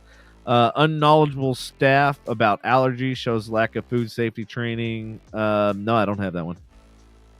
Says right here, the bread. It has to be good bread. If they can't get the bread right, they don't know anything. No chef in their right mind is gonna. No chef in their right mind half-asses bread. Right. So does the audience? I know you guys have some horror stories. If you do, like, I want to hear. You don't have to put the company name on blast, but if you did want to, then go ahead. Like, to warn other people. That's great. But I noticed there's been, like, a lot of new restaurants that opened up around here. And then, like, I saw, like, a bunch of glowing reviews about one place in particular. And then I saw, like, somebody actually being legit and real.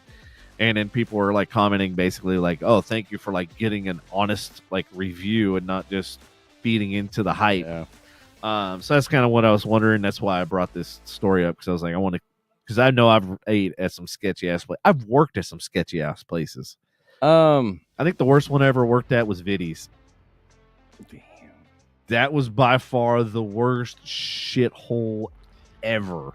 By the way, those of you who order lemon in your water, you probably shouldn't. No, those lemons are disgusting. So are the lemons behind the bar.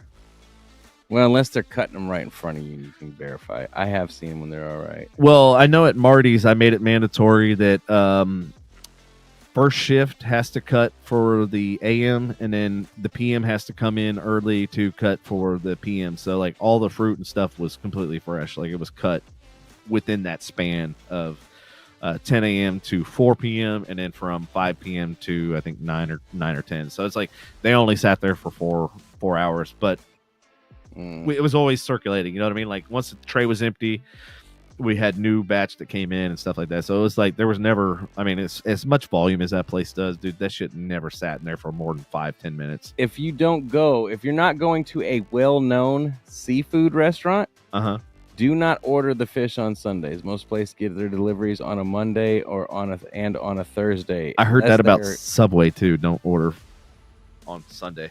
I've yet to get. The only time I ever get is if I have vinegar and oil on my sandwich, and then I get it. It's like clockwork. Nothing I can do about that. It just happens. That oil just makes things just flow. But yeah, those are the top 10 things with a few extras. Did the audience have anything? Donna was saying, I know service animals are necessary, but places that just allow any animal inside is a nope for me. If they are on a patio, I just choose to go inside. It depends on how well the dog is behaved. If it's like trying to get at other people's food and stuff, yeah, I'm not going to eat out there where it's at. But I don't mind the dogs being out in an open environment. Yeah, inside I do have a problem with, but outside, yeah. Like, I don't... You got dust, you got flies, you got a million other things that are way worse to deal with than you have a dog that's just sitting at a table. And, you know, I'm not... Here's the thing with service dogs. Here's the only issue with service dogs, okay? I don't have an issue with them being there, but the thing is not every...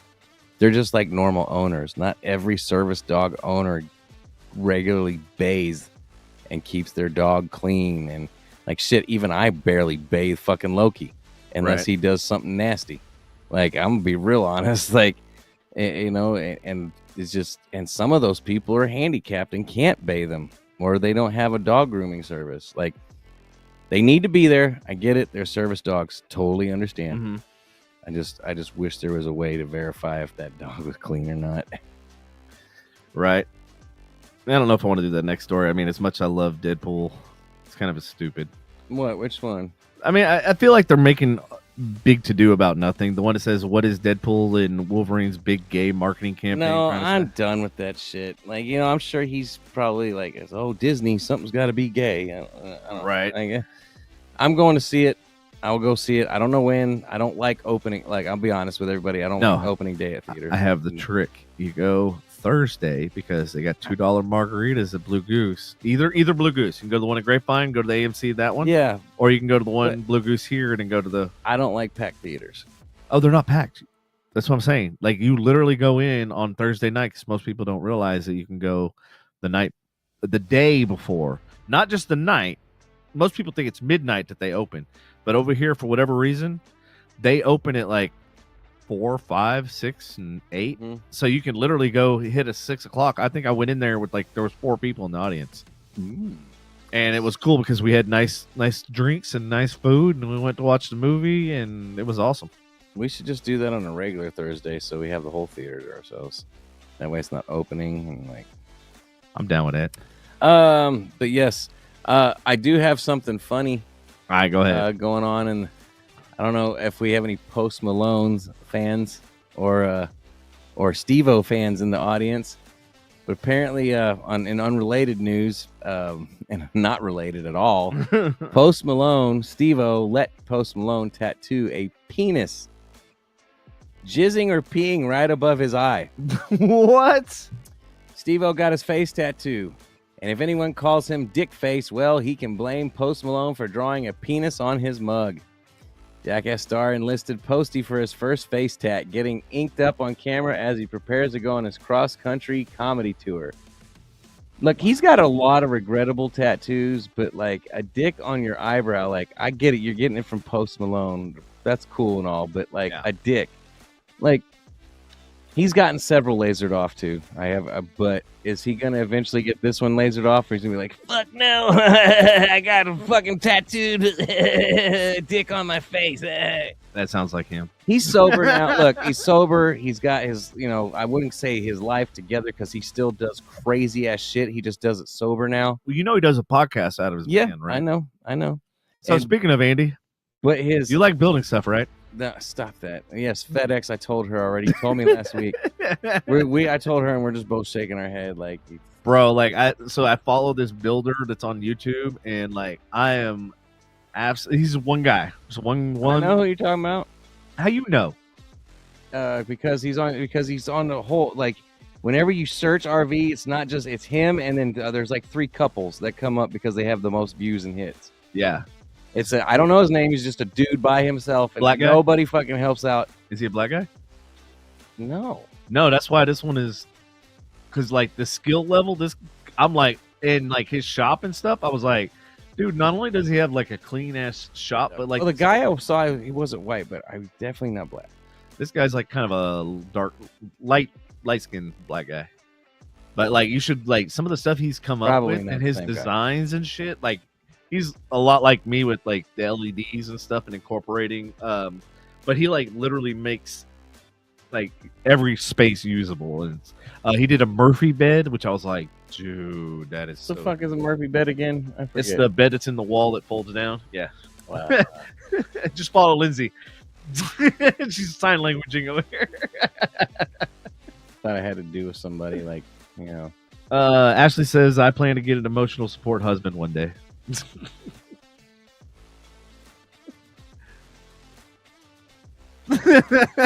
I'm your emotional. So yeah, so I get one then too. If you do, if you get an emotional support husband, I get an emotional support wife.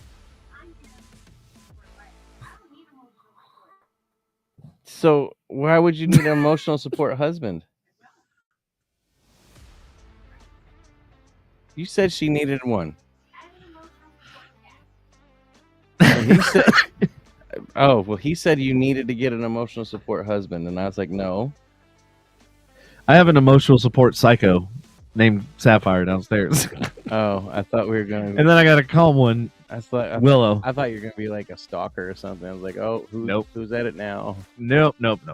Thank God. Let's see. 17 TV shows folks hate with a burning passion. Friends. Yes, is on there. Fuck yeah! It's actually number one. Hell yes, please. I never understood that show, dude. I mean, I tried to watch it. I'm just like, this is so dumb. I'm like, it's rotting my brain cells. I have like 3 friends. I want to post this on Facebook and tag them in it. Is it number 1? It is number 1. Fuck yes.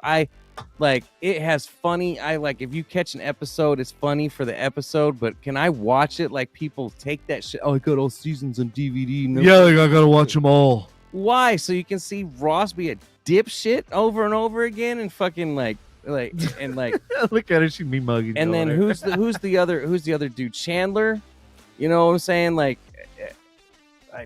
dude, that show just I don't know. Like it was I never could get into it. It just annoyed the piss out of me. I couldn't. Joey's just how you doing? How you doing? Like every other fucking episode. How you doing? I bet he's gonna say it this episode again. Huh? And they just all meet in the fucking coffee shop in fucking New York like it's their place and shit. Like nobody else. Like kiss my ass. All right, so that's number 1. Riverdale's number 2, which I've never watched. Grey's Anatomy. Riverdale? Yeah. Is that the Netflix one? I've never watched it either. Okay. Big Bang Theory. What was number 2? Does he really? So number 2 was what? Oh, okay. Grey's Anatomy was number 3. Big Bang Theory is number 4. Grey's Anatomy was number 3 hated? Yeah. That wasn't a bad show. It wasn't a great show, but it wasn't a bad show. And Big Bang Theory is like actually kind of funny. Anyways, go on. Game of Thrones. The final seasons they put in parentheses. So yeah, okay, I see. Which yeah. that's when they kind of drop the ball and they let somebody else write it. So we all know what happened there. It was the last season. It was the last. I'm surprised with this next one. How I Met Your Mother. That was a real that thing lasted forever. It did, and it was. I mean, there was some pretty good punchlines and stuff in there. 2.5 Men. Now, which version are we talking about? The one with Ashton Kutcher, or are we talking about the original? I mean, dude, okay, so the one with Ashton still wasn't horrible. Wasn't horrible, but it just didn't. To me, it just didn't have the same. 2.5 Men wouldn't have aged well after like these days, anyways. No, definitely not. I still can't believe that's hated though. And of course, Keeping Up with the Kardashians on this list. That should be like number 1. That should be one or 2. Well, I don't know if these are in any particular order or if this is they just. I hate that fucking show. I can't Like stand it. Like the fact that they got famous from the sex tape and that stupid show is like beyond. The little advertisement on Hulu or whatever when you turn on Prime is fucking Donna says she's married to Sheldon. is Chloe asking her brother if she can donate sperm again for one of her friends, and he's like, I can't do this anymore. Oh my god. Like, so it's not the first time he's done it. Like that's like your sister coming to be like, hey, can you beat off for me, please? Okay. What? Fucked up. What? Don't even be talking to me about this right now. Like, you shouldn't even be in my presence. That's disgusting. The Walking Dead, which I started watching that and then I fell off. I can't remember about halfway. And I was like, this is just stupid. I got to season 6 and then it was I was like, how much when they killed the Asian dude with the bat, Glenn, when they killed Glenn, and it was Negan, sorry. When he killed Glenn with the bat, that was the last season I really kept up. I think I watched 1 or 2 more episodes of that next season. I was like, how much further are we gonna go? Can we? Is there an end in sight? Or are we just gonna watch this for the next 20 seasons and then just like? Yeah, that's kind of where I was at, and I was just like, and then they, I think it was the governor. That when they met the governor and they moved into like, I was just like, okay, I'm over this. Oh, I was way past that. Yeah. Anyway, dude, that's where I fell off. It was when they met all that group of people and then you got all new characters to learn. I was just like, I'm done.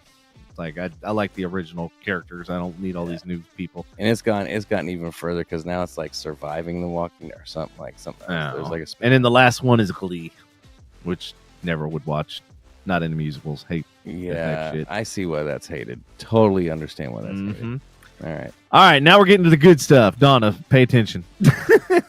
I promised Donna I was gonna give her some good business and as much as I can legally say without being the SEC up my ass and without being a financial advisor. So Nvidia stock slips, but new price target is highest on Wall Street ever.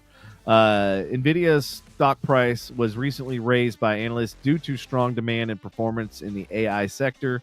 The company's advancements in AI technology and significant market position have led to increased optimism about its future.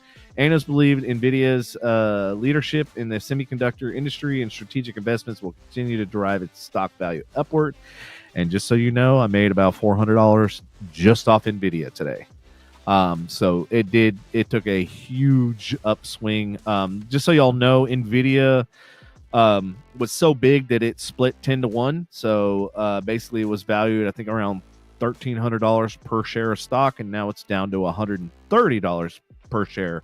So now is when you get in. So everybody listening, get into the Nvidia because they are number 3 company in the entire world, and they're going to take on Apple. They're going to beat Apple, and they're going to beat Microsoft.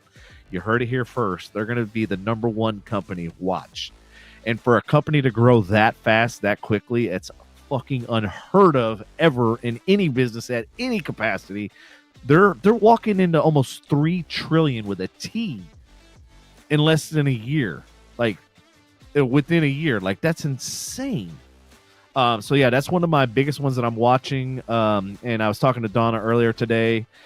She was asking if I used any AI software for any of my picks and stuff like that. And at that time I had not. But I did pick up some AI software today that actually ranks and scrubs the internet and looks for stories, looks for stocks, and then it ranks them 0 to 100, whether it's a good deal.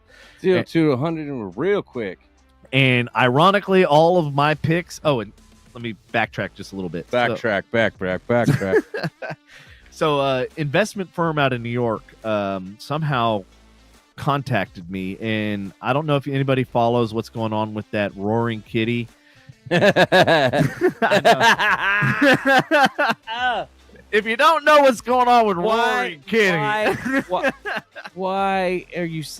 You knew. Okay, so there's an actual Netflix movie that's about, and we talked about it last podcast. So yeah, I remember you saying something. So he started a whole. He used to be a financial advisor, right? So he's wanting to take down like Big Wall Street, and he's done an amazing job of doing so. Well, he started a kind of a firm. So that firm reached out to me, and we have like for the last 2 weeks, we've had a competition on who's going to generate the most profit. And right now I am absolutely slaying that company. I'm up, I think 5,000%, and they're up, I think 5%. Devin said, "Show me the money," and they did. And he's like, "I'm taking it away from you." No, like they didn't show me. The few stocks that I'm losing are their suggestions, and they're just like, "Just wait." I was like, I literally have till Friday. I can't wait anymore. It's like it's got to do something by Friday, because otherwise I'm getting rid of it, because those are the ones that I'm losing. But luckily my other ones are so significant that it offsets it. And that's kind of the key in being successful in the stock market and stuff like that, is if you pick a losing or one that's not doing so well, it's called a stop loss. And so you put what you are willing to lose to a certain point, but you got to follow. Like, the biggest thing that why I'm successful is you follow the data. I look at historical data of what the stock's been doing for the last week, the last month, and then I usually go about 3 months out. I don't really care after that point, because a lot of things happen after 3 to 6 to a year to 5 years. Those are nice to see where it could be or where it was, but that doesn't mean, in the grand scheme of things of what I'm doing, it doesn't mean shit. No. Okay, I see. Yeah, so you put a stop loss so you don't lose your ass off, but then you also put a limit. So I look at the high, right? And I go, okay, where did it hit twice at its highest peak? And then I kind of average that out, and then I set my high end limit. Is that how you navigated your 20s? I did. Where did you hit twice and when? Donna says, I need to follow that. I have a couple of real duds. Yeah, and I mean, I'm more than willing to meet with people and discuss it. Like, this is passionate. This is like kind of my passion, just because, like, in what I do as far as marketing and stuff like that, you got to follow trends, and you got to like know what's going on in the industry, and you got to know what the next big thing is. It'd be really cool if you had some inside trader information. I mean, no, it wouldn't. Wait, sorry, I didn't say that here. My bad. I'm not gonna get rich overnight. Well, like you really don't, like, the way information is so readily available nowadays. Like, you don't have to wait to receive and to hear about things going on in the market. Perfect example, like Autodesk thing. I think on Monday, I heard something on Wall Street Journal. They were talking about Autodesk and how some company just spent $500 million in investment. So I was like, as soon as I got to work that morning, and then I made I think $600 or $700 just on that one stock in one day. You just got to pay attention to the news and pay attention on who's investing what. And like GameStop, the last 2 weeks, I was making a shit ton of money because I was literally betting when it was at its lowest, and then I did my stop loss, and then I did my peak, and then I cashed out as soon as it hit that peak. And next morning I wake up and there's money in my account. I like money. I do like money. It makes interesting. I like it. It's not a bad setup, you know. If it makes money, it makes sense, right? So speaking of money, what? Okay, that's a cat. How cute. Don't know what to say. Speaking of, FTC sues Adobe for allegedly hiding fees, making it tough to cancel subscriptions. Didn't like one of the gyms get busted for this? Was it 24 Hour Fitness, or one of them got busted for that? I think it was might have been 24 Hour Fitness. I can't remember who did it. But somebody got busted for that. But now apparently it's fucked up is what they did, man. Yeah, it's real fucked up. Yep. So federal regulators claim Photoshop Maker does not adequately disclose early termination fees that can cost customers hundreds of dollars. See, I didn't even know that there was an early cancellation fee. I've been a member of Adobe for fucking forever. Like since it was like Cool Edit and like. Actually, I was those days. I was using Photoshop before it was Photoshop. It was called something completely. I can't remember what it was called, but it was not Photoshop. But I've been using it that fucking long. Like that's how. The last time I used Adobe, an Adobe product, besides what's standard with your computer, last time I used an Adobe product would have been 2009. Cool Edit. It was like Adobe Audition. It was a music production program or track production program. Actually, Cool Edit was not owned by Adobe, and I don't think Adobe ever bought them out. Are you sure? Because Adobe Audition was the same format, almost exactly the same format. I'm gonna look it up. Oh yeah, they did. They acquired it. It's Centrillium Software in May of 2003. I knew it. And then they introduced Adobe Audition, which was basically a rebranded of Cool Edit Pro. Yep, absolutely, it was. Good job, Andy. Good job. You know some things. Some stuff I had to use that shit. I used that. Well, because I remember I used to use Cool Edit Pro back in the day, and I remember that Trillium. I knew it was a different company than Adobe, so that shows like when I used it had to have been pre 2003. Yep. Yeah, it was. So when I used Cool Edit was 2009, 2010. And I don't know if you know, like Figma is really big in the web design field and prototyping and stuff like that. Oh. And I think Adobe bought Figma too. And Adobe has a UX and CX apps that basically do what Figma and stuff does. But Figma was just, it was really nice because it was super easy. You can go in there, developers can go in there and literally just knock shit out really fast. Whereas like when I used Dreamweaver, it was a fucking pain in the ass, and it's still a pain in the ass. It is not user friendly. It is completely designed by developers and not designers. Definitely not as friendly as the song. No, definitely not. I don't know the rest of the words. Don't give me. I suck at singing. So as everybody's heard, there's a lot of craze going on in the weight loss industry, in the pharmaceutical industry. Well, Lilly's weight loss drug is a huge hit. Everybody knows. Its CEO wants to replace it as soon as possible. Which you're thinking, like, why the hell would the CEO that has a successful... Why would he want to change it? Why would he want to... Like, if it ain't broke, don't fix it type thing, right? I don't like CEOs. I just don't like them. Yeah. Anyways.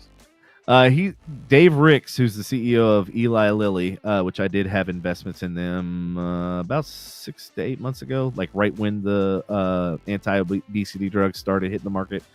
I did pretty good with that. I think they went up to about 600. I was invested at 300 and some change, and so I made a couple. I did pretty well. But Devin did some fancy trading. But that was back when I was doing long-term investments, and that's what I was telling Donna, is that like what I'm doing now is not long-term. I'm looking at short-term gains, which is like basically it's more or less day trading, but without having to be a passive income. Yes, that's what he's saying. He's saying fancy words for passive income. Just kidding. So what it's called is options trading. So the way options work is you can either bet for a company. Wait. Let me guess. What? You have options. You do. Oh, shit. I knew it. And that's why I'm so good at it. Nail on the head. All right. Cool. No, like, so options trading is you basically, so perfect example, like Boeing. And I bet a substantial amount of money that I'm not even going to tell you how much because it's fucking, it hurts my brain to even say this out loud. But I bet what's called a short sale of Boeing stock. Okay. Like I actually am semi-familiar with what a short sale is. Okay. So what that is you're counting on the company to basically lose money. So when the door fucking flew off and all this shit Boeing was in the news, I was like, dude, this is a perfect opportunity. I'm going to stick it to fucking Boeing in a 5-figure fucking sum, mind you. Okay. It was not a small sum. And for whatever reason, and that's when I realized how fucked up and corrupt this system is. And so that's when I realized, like, I got to use this corruption in my favor because I lost my ass off on Boeing. And what I found out is, like, there are certain people that keep certain stocks and certain companies around regardless of what kind of bullshit and whistleblowers that mysteriously die, which, oh, by the way, there was another one that came out today. Another whistleblower, so I hope to God he's got some kind of protection. Was it a Boeing one? Boeing, yes. Another one came out today. So at this point... So get this. This one is... Hold on, let me finish this real fast, and then you go ahead. Right, go ahead. This new one that came out today said whenever they would have a part that was not usable, they would paint it red, and it would end up in a scrap pile. Apparently, this guy said that they would scrape the paint off and reuse it and try to reuse these parts that were damaged just to save money. And I'm like going... You're flying fucking people, not cargo. I'm like, And I'm like, this guy's definitely going to get whacked because the amount of shit he's saying, which is next level to what everybody else was saying. So what were you going to say? Sorry, I had to get that out because it was it's so important. And it's so like, this is the final nail in their fucking coffin.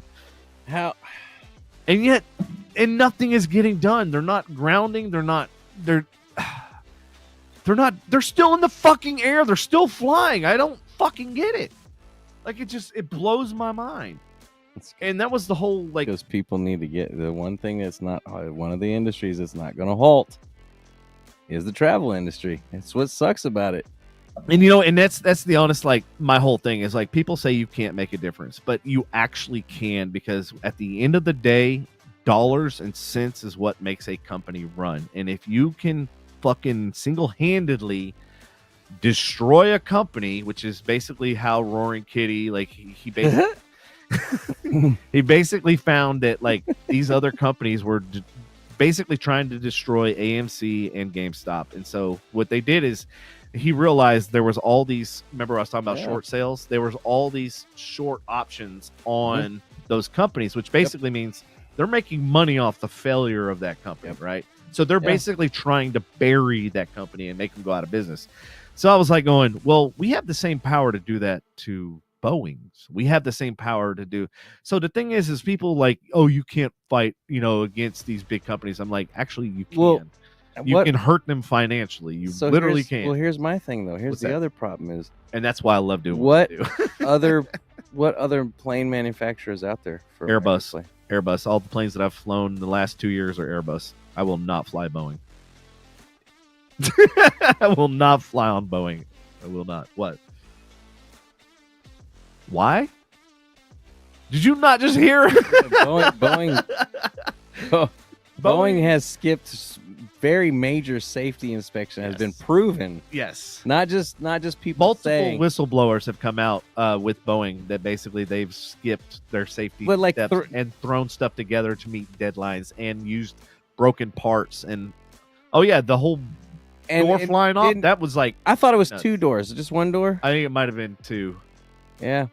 Door flying off a fucking plane. Couple engine failures, a landing gear failure. Like they've had. TikTok has had a couple of pictures of where the panels are flying off the motors and the motors are catching on fucking fire. Yep. That's what I'm saying. And it's because they're using faulty parts. They're using broken parts. They're just trying to make it fit to get it up in the air. Man, it's just scary. It's very scary, dude. And it's like, if a company is big, and here's the problem is if they're too big to fail, it's that mentality, it's that motto. And I like that enrages me to the point where I was willing, like I literally bet 5 figures. Is there an airline? Is there an airline out there that only uses Airbuses? American has. Does Boeing not have the majority of the market? No, they don't. In fact, they haven't sold a plane in, I think the last I heard was 6 or 9 The only months. name I ever hear is Boeing. I hardly ever, like Airbus. I see Airbus, but like. So, and then I actually looked this up because I was kind of curious, like who owns Airbus. So originally Airbus was a French company, but then it's been acquired by like the European Union. So it's like France, Germany, UK. So it's like it's owned by a bunch of different companies, or a bunch of different countries. So I feel like there's more quality control because there's more hands and more eyes on each individual piece versus when it's just one company, you have one set of, you know, eyes and ears basically, and those eyes and ears can be paid off to get to rush production. And I've seen this firsthand. I've seen where like you're rushing to meet deadlines.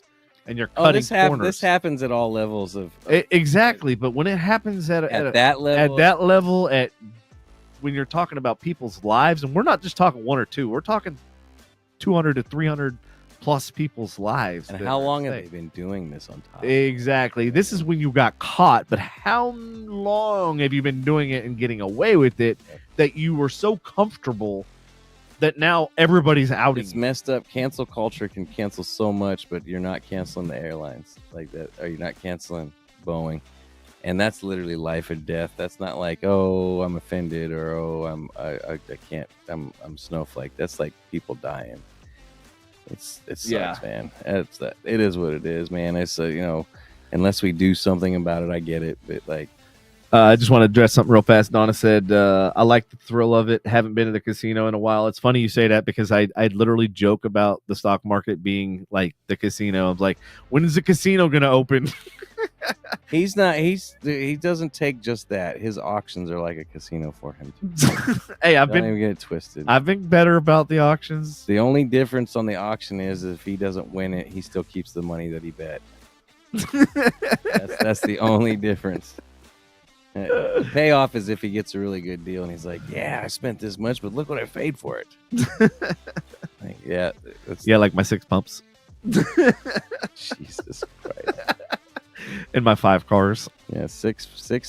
Hey, I'm going to pick up a 6th one tomorrow. 6 pool pumps and are you going to get the van? The van? I already got a van. So what else did you got another one? Yeah, it's coming. A couple days. Hey, Donna, guess what? He's parking in front of your fucking house. I think you might have to get on the phone with the tow truck company. Jesus Christ, bro. No, I'm just kidding. I'm not. Fucking Christ. Get the shit out of your driveway first. Sell the ones you fucking have. So tomorrow I'm getting all of the titles for all the vehicles so that I can sell them. I finally have them all in my hand. I have all the paperwork. Now I can get the titles. She's like, she looked out the door today. She's like, I thought he didn't want to drive his truck back and forth to work anymore. I was like, he's doing it. Donna says, or we ghost FedEx van in our neighborhood. What now? Devin is an adrenaline junkie with a shopping addiction. Yeah, he is. He's. I am an adrenaline junkie. That is not a lie. You're gonna see this fucking Sprinter van in his fucking driveway, and he's gonna be gutting it and shit, and fucking just gonna be wood, and you're gonna hear him in the wee hours of the night building his Nomad fucking mobile. Like, my Nomad on wheels. Yeah, his Nomad mobile. He's like, fuck, I want to go somewhere this weekend. I'll just hop in the Sprinter. Well, the crazy part is like I realized like after I bought the truck, the FedEx van or whatever, I was like, dude, I already have the solar panels, I already have the inverter, I already have like. Shut up! I was like, I have everything I need to convert this. I even have the power management. Do you have the? I don't have that. That's the one thing I don't have. What? Time. Yeah, I was gonna say, do you have the time to convert? That's exactly what I was about to say. Like, and then I'm thinking, I'm like, well, wintertime. You can't take the boat out, so like, what else am I gonna do? If you sold a lot of the stuff that you have, you could probably pay for most of that build. Yeah, I mean that would be the one thing that I would definitely be like, man. But I don't really want to pay. Like, I want to build it myself. I'm talking about the material. Oh, the material. Well, I ain't worried about the material. Oh, so yeah, that ain't that expensive. I'm just gonna go buy the materials. It ain't that. It still costs money. I know it does. I've already priced it out. Sell your shit. Unclog the toilet, god damn it. Get money. Oh, Donna says margaritas and taco food truck. We would make. You know what? I do have the margarita machine. What? Lindsay says food truck. I want a truck so bad. Food truck. I need a Sprinter van for my mobile nail salon. I have a layout and plans for it. Well, fuck, if you want to buy my truck, I'll sell it to you. It's got AC. Hey, you know what the crazy part is about this thing? No fucking check engine light. I was blown away. I was like going, how the fuck has FedEx had this motherfucker in it and don't have any check? They maintain their vehicles, dude. You can't have them on the fucking road. I was literally surprised. Now, I will say the coolest thing about driving that thing is all of the cameras. It's got left, right cameras. It's got up and front. Of course it fucking. And so when you hit your left turn signal, the whole screen turns into the left side of the van. And then when you hit your right turn signal, the whole screen turns into the right side. I was like, that's fucking genius. I was like, and I was literally driving. I'm like, dude, this makes driving this thing so fucking easy. I was like, no shit. I was like, man, I want this on all my vehicles. When I found out from the guy, so I met the couple that owned the lot where the FedEx van was at. Yeah. And they were the nicest. This old guy, he came out with this jumper pack because the battery was dead on the and couldn't get it to go or anything. And so luckily I pulled the battery out and I was like, holy shit, it's still under warranty. So I ran up to O'Reilly's because it was one of those Smart Start or whatever, whatever that brand is, Street Smart or whatever the hell it is. And so they honored the warranty even though I didn't have a receipt. That was when my fucking no, we can't. Negotiation I'm skills. not buying a Sprinter van from him. Why? I was literally thinking about the dogs too. I was like, dude, I could halt the dogs, everything in there, because it's an extended van, so it's got a lot more space in it. If that's coming home with us, we're turning it into a mobile grooming, and you're gonna go get an LLC. I mean, I have a couple people that are willing to. That's what that's gonna be, because I'm not. I'll build what I can, but I ain't fucking driving, and I got a job on top of that. That's gonna Donna. Here's the funniest shit about what you just said. Hold on, I'm gonna post it so the audience can see. Jerry suggested label the van FBI surveillance number 27. Ironically, one of my Wi-Fi channels is called FBI white surveillance van. He's not lying, folks. If you search, you come down to this corner and you search the available networks. There is one. It's white FBI. There's 500 DGE channels, and then there's one that says FBI or white man, right? Yeah, I think it's something like that. I'll have to look it up now. But yeah, there was a time when if you searched networks and on my street, it said your mom's house. It did say your mom's house. Well, it sucks now because there's all these other people that have their internet, so it's pulling like fucking 30 different signals now. But yeah, I don't see the white man on there. Damn. Oh wait, it's still loading. Jesus Christ! I told you, dude. There's like 50 fucking networks on here. Oh, you thought I was lying? No, One of Devin's 500 networks. I fucking. Oh, dude, it's still populating. There's more. I'm having to scroll down this motherfucker. Devin's never getting off the grid. Devin wants to get off the grid so bad, but he's so connected to it, it's not even funny. Yeah, but I can get off the grid just by having, Powerwall. That's not hard. Somebody's still going to find you. And I'm fiber optic, so I mean, yeah, I'd have to. All they got to do is pass over Devin's house with a FLIR. Yeah, that's him. Look at all that heat coming off that fucking house. He's got all the equipment. Mini party van. Hell yeah. I like it. Devin is the grid. Yeah. That's no bullshit. That's so true. He is. Lindsay, he would miss his AI wife too much. Yeah. That's kind of fucking funny. Oh yeah, Nacho Wi-Fi. That's mine. Nacho Wi-Fi. She can find that one way over there. Jesus Christ. I will gladly. I claim that one. You need to like get rid of some of those networks, bro. Nacho Wi-Fi. Nacho Wi-Fi. What kind of cheese is that? Nachos. Wow, I didn't know you had that one. I knew about the FBI one, but I didn't know you had Nacho Wi-Fi. That's pretty clever. Thank you. Trying to skim off my fucking Get off my motherfucking Wi-Fi. My shit. Nachos. Oh man, this turned out to be a pretty good show. He would miss his AI wife too much. The Ruby Roundhouse.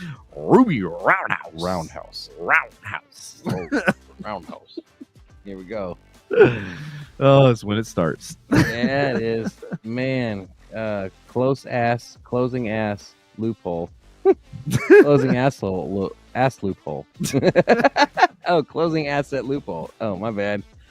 The Biden administration aims to close loopholes that allow businesses and wealthy individuals to avoid taxes through asset depreciation strategies like basis shifting. The practice involves moving assets between entities to reduce tax liabilities to Trump without economic activity. The IRS plans to enforce new regulations. They're basically going after Trump. That's what this is great to target people like Trump. Mm-hmm. The problem that the shitty part about it is your entrepreneurs that really built something up and used a lot of these kind of tax breaks and shit like this and built that business. That's going to hurt them now. Well, it's not a tax break. What it is they're basically funneling one set of funds to a shell company in, like, let's say the Virgin Islands or the Bahamas or Puerto Rico, where it's still technically United States, but they can't really do anything. And what was that first place?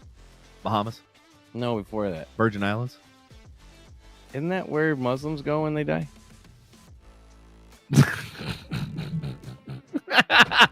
Smack him. Thank you for getting that one. Thank you for understanding that one. Oh, shit. Oh, man, the jokes are fire tonight. So speaking of investments, a while back I invested in a couple of companies that were working on single-manned aircraft, basically like a car basically that basically converted into an airplane. Because Uber was doing a real big push in Dallas to do some kind of service using these aircraft. So I was heavily invested for a while, but I ended up selling and just walked away because I was like, we're not there yet. But this company, Pipistrel Villas Electro. Who are you pimping? Apparently Villas Electro. The first fully certified electric aircraft made significant milestone in aviation. Certified in 2020, this two-seater plane represents a growing trust in electric aircraft, offering a quieter, efficient alternative to traditional planes. Despite advancement, challenges remain in developing alternative fuels and scaling technology for larger aircraft.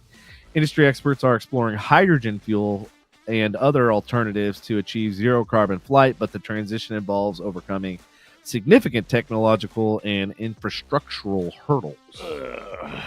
hurdles. So have you been studying any, or like heard anything what's going on with the hydrogen thing? Nope. Okay, so I found out that I just know they make bombs and stuff with it and other things. Hey Donna, and when is that showing up in her name? What, the van? The white van? What is she do? Oh, is she talking about my flying airplane? My airplane? I don't know. One of those things. I don't know. Yeah, we need context on it because we talked about. It's gonna be parked on the street in front of your house. Sorry, my bad. I don't. Anyways, back to the story.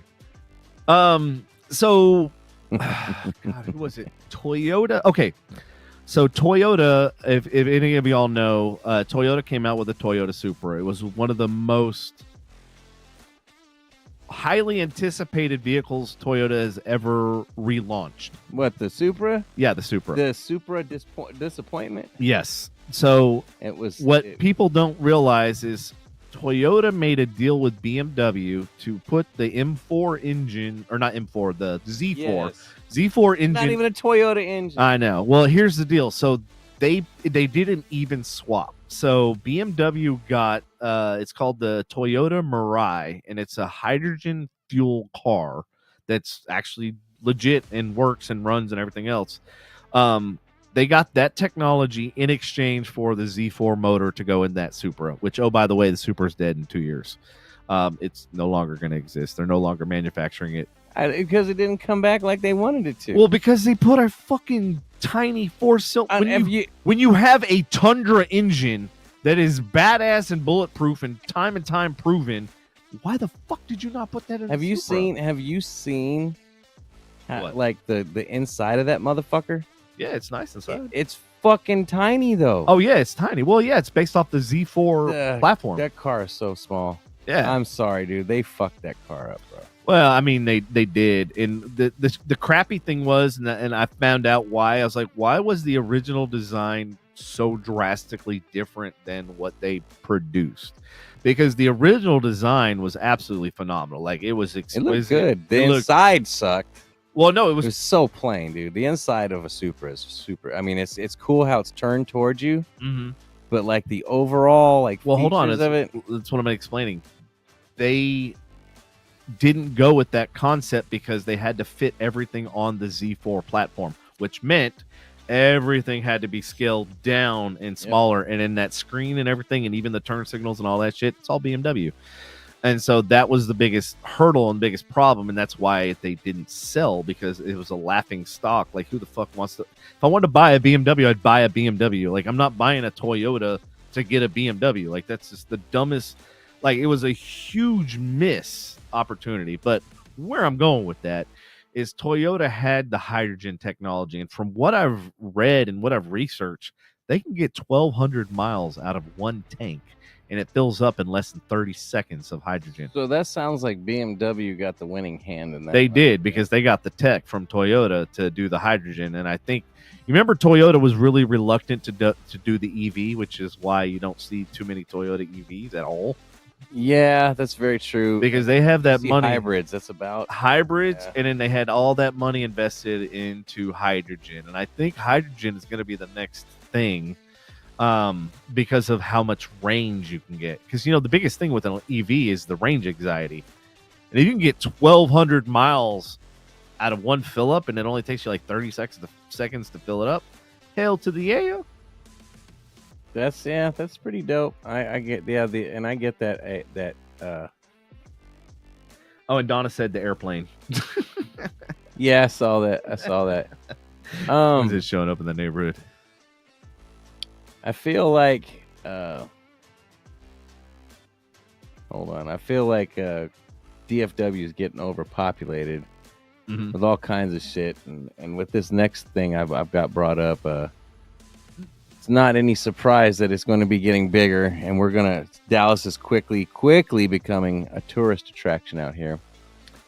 As you know, Universal Studios is supposed to be opening up a kid themed park out in Frisco. Well, guess who else is coming to North Texas? Who? Fucking Netflix, man. Netflix is opening 2 drive-in theaters, massive entertainment venues in 2 cities that says it will allow fans to immerse themselves in the Can I bring my shaggin' wagon? You might be able to immerse themselves for Stranger Things. Immerse themselves in Netflix original, folks. in the worlds of their favorite shows. The experimental complexes called Netflix Houses will include elaborate events, themed gift shops, and restaurants. In a repurposing of empty retail space, the house will occupy former department store locations at the Dallas Galleria. Both will span more than 100,000 square feet and are set to open in 2025, according to the streaming giant. So I bet they're going. So what is it? What's going to be in it? Like, what's so special about it? Is it just retail space? Like, so what are they trying to push? It's like a gaming. It's like you enter in and you have your gift shops, etc. But for your favorite shows, like here's a good example. Explain it a little bit better. So it's Netflix TV tweak on a theme park. For fans of its Squid Game, dark drama, and reality show, for example, Netflix promises to recreate the program's Glass Bridge Challenge. Competitors will walk or jump across clear panels that shatter. I don't want to fucking get the ad out of my face. Excuse me. And drop them if they stand on the wrong one.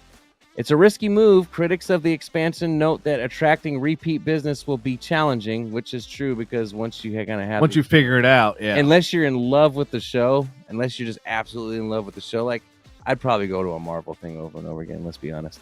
One of the keys to success will be keeping the offer refreshed so that it keeps people coming back to what's new, which they could, like every time they release a new show, they could release a show, like an experience that has to do with the show. So have you ever been to Meow Wolf yet? No, not yet. So I went there a while back and I was like, man, this is really like amazing. Like literally you could spend like 2-3 hours in there. Like it's really fucking awesome. And especially if you're like on something, it's probably even fucking more amazing. But Kay just recently went there and she sent me some pictures and I was like, oh, where was it? Where's it again? It's in Grapevine Mills Mall. Oh yes, Meow. Yeah, that's right. Right. So she sent me some pictures and I go, wait, did they change it up? Because the pictures she sent me were different than the ones that so I was like going, do they not like notify people when they change it? Because like I'd like to go back, but the reason why I didn't go back because it's the same thing like the Netflix thing. It's like once you've experienced it, you need something new and something. Well, that's what they're trying to say that they need to do.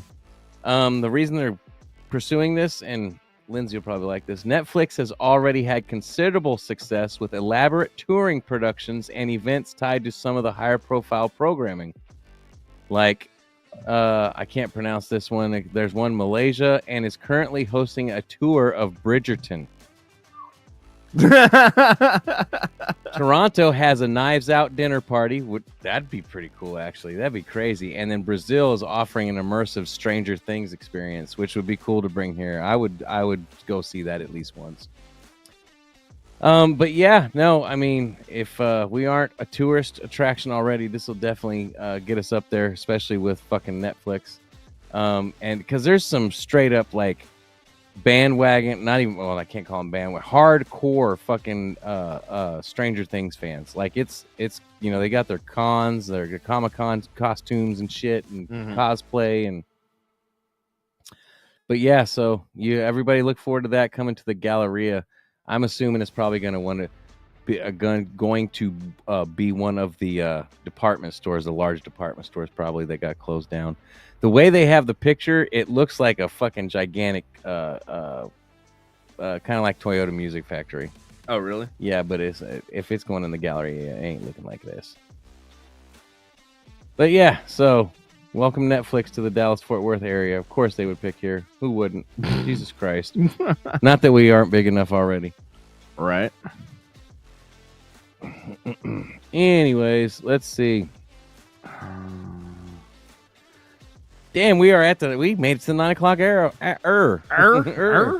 2 minutes and 11 minutes, or 2 minutes, 2 hours and 11 minutes. Man, I can't talk for shit this evening. All right, so going back to the investment stuff, anybody that like is thinking about investing right now, it is an amazing time. This article that I have right here says the stock market's rally isn't over just yet. 3 reasons it's gonna keep going. The stock market rally continues as the S&P is up 14% this year. 3 factors driving the easy financial conditions, expanding profit margins, and the optimistic potential of AI. I got a question when you're done. Okay. Despite concerns, experts believe these factors could sustain the rally with significant AI investments leading the way. However, changes in financial conditions or economic deterioration could impact this trend.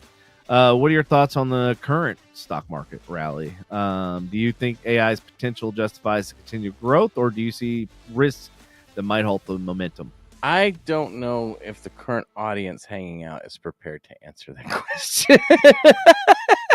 That's true. Here's my question, though. What does S&P stand for? Damn it! I thought you were going to nail this one because I have no fucking clue. I just know like it's important when it comes to stock. Simon & or something like that. I forget. And who are these people? I don't know. God damn it. What do they do? Why is it so damn important? I don't understand. I just know it is when it comes to stocks because they're always like, the S&P is down. Hey, I was Standard and Poor's. S&P. Standard and what? Standard and Poor's, for the poor people. Oh. Damn, they just calling people out in that fucking industry. Jeez. So what the S&P is a performance of the 500 of the largest companies in the United States. So if you're part of the S&P, that means you're one of the top 500 companies. So the FANG stocks are definitely in the S&P. Yes, they're in the top, obviously, 3. If you aren't familiar with the FANG stocks, it's Facebook, Amazon, Netflix, and Google. And those are no longer the FANG stocks. Oh, really? They have all dropped out. Ooh, none of those. Interesting. None of those are now. Who is replacing them? Interesting.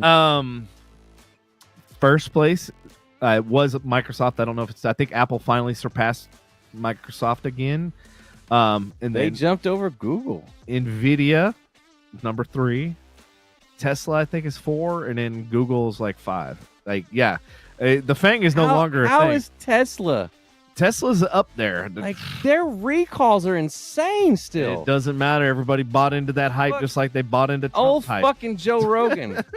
I saw a clip of him. He's like, man, he goes, I don't know how it happened. He goes, but I've also become friends with billionaires. And he's like, the coolest billionaire is definitely fucking Elon Musk. And he's like, 200 billion. He's like, and this billionaire is over here fucking bombing on people. Are like dunking on people and shit. He's like, he's wild, man. He goes, and I'll buy a Tesla just to support him. He goes, I'll keep buying Teslas no matter what. And well, since we're on that, I love Elon, and I was like, fuck, man. So the new acronym is MAN. Microsoft, Apple, and Nvidia. MAN. I feel like it should be MANT. MAN is and Tesla adding in there. Okay. Is Tesla not up there anymore? Hold on, let me. So 8 stocks other than Microsoft, Apple, and Nvidia that could be worth $4 trillion with a T. Holy shit! In 3 years. All right, here we go. We're gonna go down the list. One of which was one you mentioned, which is Google, which I have my qualms about that because Google has a history of failed products.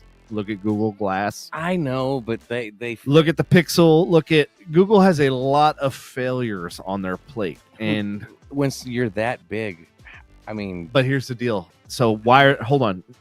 To answer your question, why do you know why they're that big?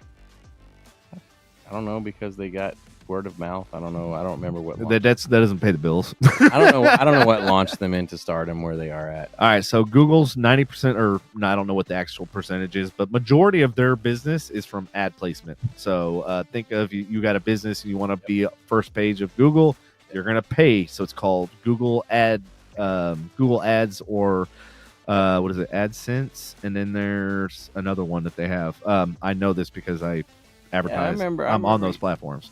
Now, the reason why I don't think Google is pay to get in the listing when you search, or for basic terms, right? Yeah, you pay for certain keywords, and then the higher ranking those keywords are, then you're going to pay per click or CPM.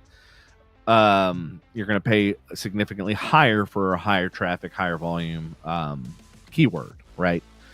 I don't think Google. I think Google is going to end up losing. I don't think they're. In fact, I would almost bet against Google because of here's why.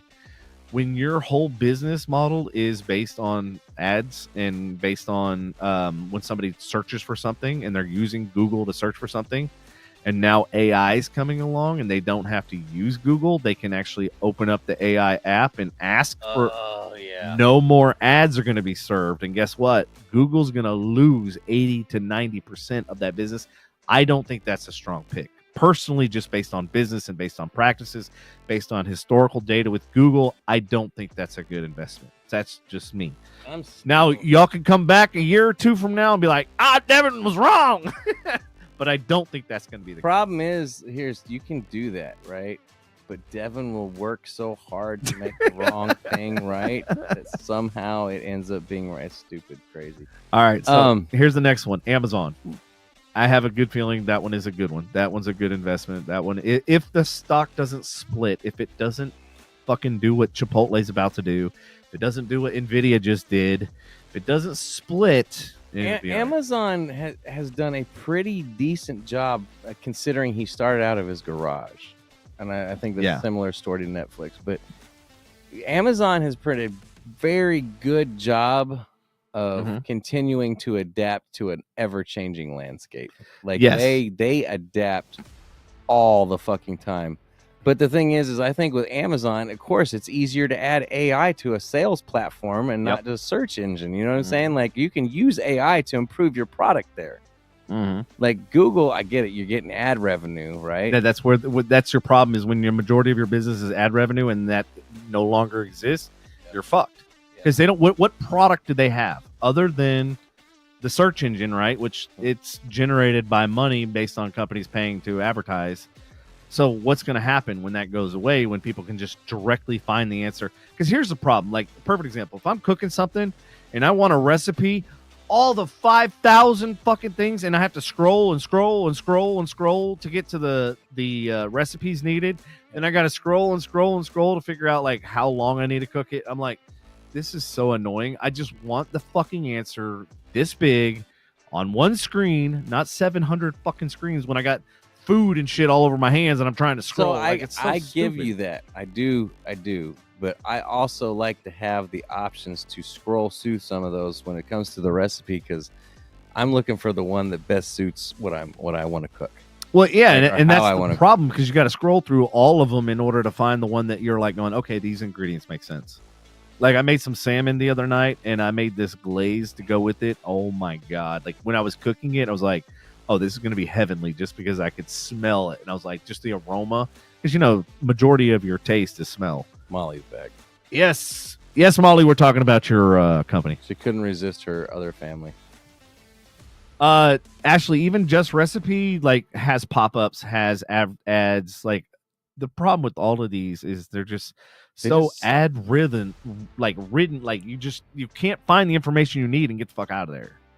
It's become to the point where it's annoying as shit. It's no longer a good customer experience, and that's where I think Google's going to fail. I agree. I do agree. From the bigger scale, for me as a personal user, I like being able to look up multiple recipes and picking what I want out of each recipe to make it mine.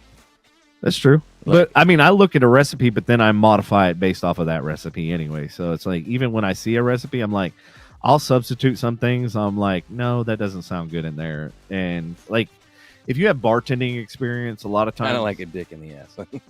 What the fuck? That doesn't sound good in there. It does not sound good in there. One of the other ones is Berkshire Hathaway.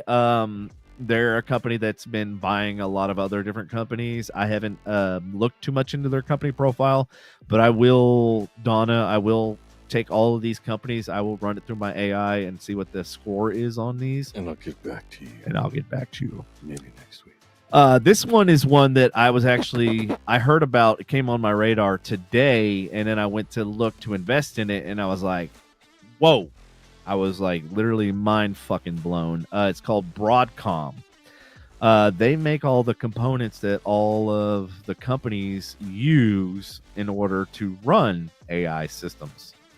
So they make all the components. They make all the Ethernet and all the. What the fuck are you doing over there? And then of course Eli Lilly. That's the one with the weight loss drug and everything else. That's Eli Lilly. And going back to the CEO, I have a feeling Eli's a good one to watch. I do praise that one. Eli Lilly. I feel like that's supposed to be part of a song or a nursery rhyme or something. Eli Lilly, yo. Eli Lilly, low. Now, what do you think about this one? Meta platforms. Do you think they're going to do anything big? I don't see I don't know. That's Zuckerberg, right? Yeah, that's Zuckerberg. See, I'm not. Zuckerberg isn't exactly an idiot. I don't like him. I know he's not an idiot, but I'm not a fan of him, but he ain't stupid. You know what I mean? Like, the kid graduated college and became a billionaire, and he's not a kid anymore. I don't know, man.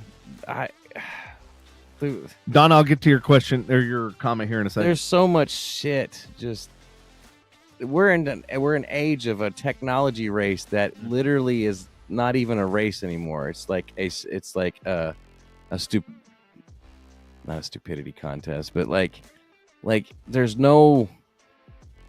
so many players in the field that it's really not even a competition anymore. Like, I don't know how to say that, like, because everybody's got their hands on AI. There's no regulations. Mm-hmm. Everybody's got their own marketing play. Like, it's just, there's so many tools out there and so much info and Hey Donna, if you know the name of the newer drug, feel free to either text me or if you want to put it in the comments, and I'll research it, because that's what I love, hearing about new companies and new technologies and stuff like that. Now, as far as Meta, I don't see them doing any, like, he invested heavily on Meta, and all of his investors basically told him to go pound salt, and Meta failed miserably. So remember, he invested heavily in this metaverse, right? That never transpired. Who? Zuck.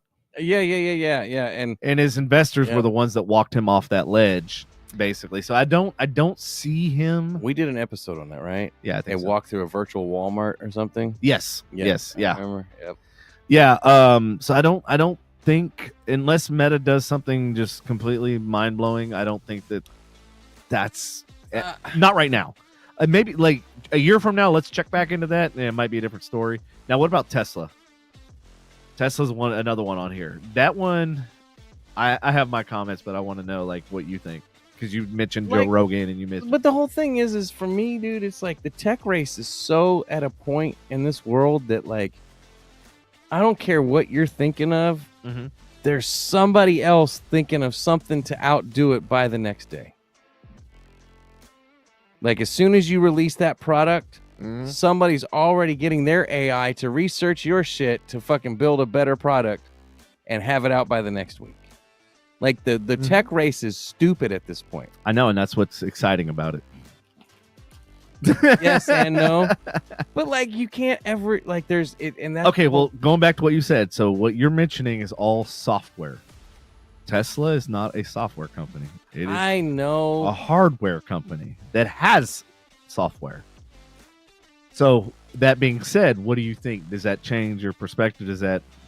I think Elon will dump so much money into making that thing a success. It doesn't have a choice. It's eventually going to be badass. I don't. So do you think with his new pay raise, where he's basically $50 billion or whatever the hell it is, do you think he's going to actually stick around and invest more into Tesla? Do you? Who gave him that money? The investors? Yeah, investors, stockholders. And I'm not a stockholder, so I didn't have a say in it. Oh, and by the way, when you buy a company and you own stock in them, you actually get to vote on certain things, like him getting a pay raise. You could actually vote no. What really trips me out is, as crazy as he is, people still trust him. Yeah, but why? Because he doesn't. Nobody tells him what the fuck to do. No, it's not because he's not bought by anybody. That's a big factor. But here's why. He doesn't have one successful company. Building one successful billion-dollar company is hard enough. Building two successful billion-dollar companies is really fucking unheard of. Having three is like, okay. He's got five. Fine. Totally agree.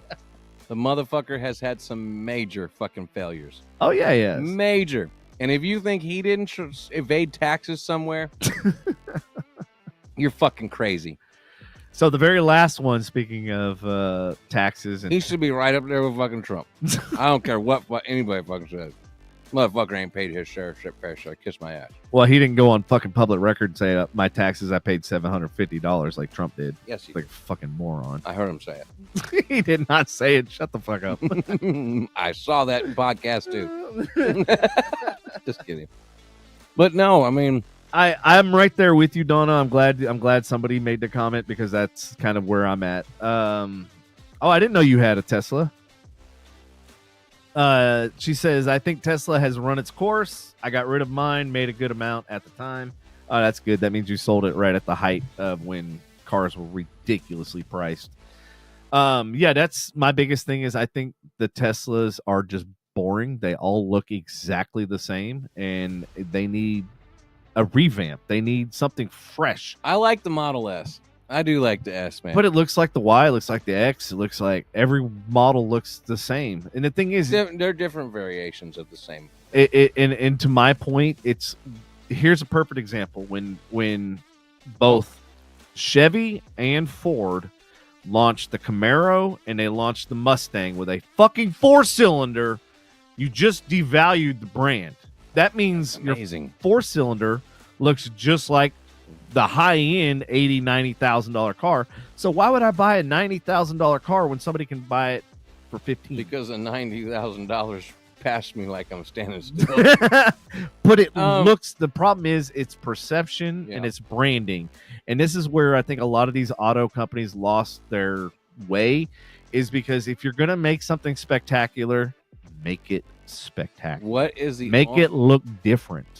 Name the only model Tesla that doesn't look like all the rest of the Tesla. Cybertruck. And why do you think they're going for $140,000? Because why? They don't look like every fucking thing on the road. And why? Because everybody that drives it gets stopped and photos taken, and I want to see it. I want to look at it. Say what you want. They ain't worth 140. Well, I know they're not. They're definitely not. I mean, fuck that. They're pieces of shit. They're rust buckets on wheels. They rust. And from what I've looked at and from what I researched, as far as their swing arms and their struts and all that sort of stuff, they can't support. So what he's saying that they can do. I read an article, not an article, but a little snippet.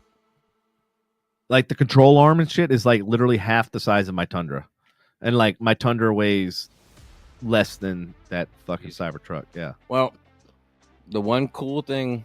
Like, I've seen some cool takes on the Tesla truck, on the Cybertruck. I've seen some cool stuff done to them. Mm-hmm. But there's a company, a detail company, I think it was out of California, and they machine polished all the stainless. Uh-huh. And it came out looking like a fucking mirror. Oh, that's cool. And it really had the vibes of, what's the reflective photography? Camouflage, reflective, when you got cameras that, record the environment around you, but project it back onto panels so it looks like your camo blends in. Oh, like invisibility, basically. I forget what it was. This thing looked like, besides the tires and stuff, it reflected the whole neighborhood around it, so it kind of looked like it blended in with the fucking houses and the yards and shit. It was weird looking. It was really cool. Nice. But other than that, I still wouldn't own it. All right, so the one article that you wanted me to get to. Yeah, why don't you get down? Because this is up your alley. Three like AI. 3 in-demand remote jobs hiring now that pay over $100,000. My bad. Oh, this one. Yep, go ahead. Sorry. Yeah. This was the one that you were talking about earlier. 3 in-demand jobs that are paying over $100,000. Product manager, $106,812. Account director, $103,820. Business development director, $113,961. Does it say what company these are for? Those are very general fucking job titles. Like, okay, where? These fields have seen 30% increase in the number of full-time remote listings on FlexJobs site between December 2023 and May of 2024. To help remote job seekers find the best high-paying roles, FlexJobs identified 3 jobs in these categories that pay at least $100,000 and offer ample full-time opportunities. So, what is the background that you need to have? Is it a college education, or does it just leave that? Guess. Roll the dice. Good luck.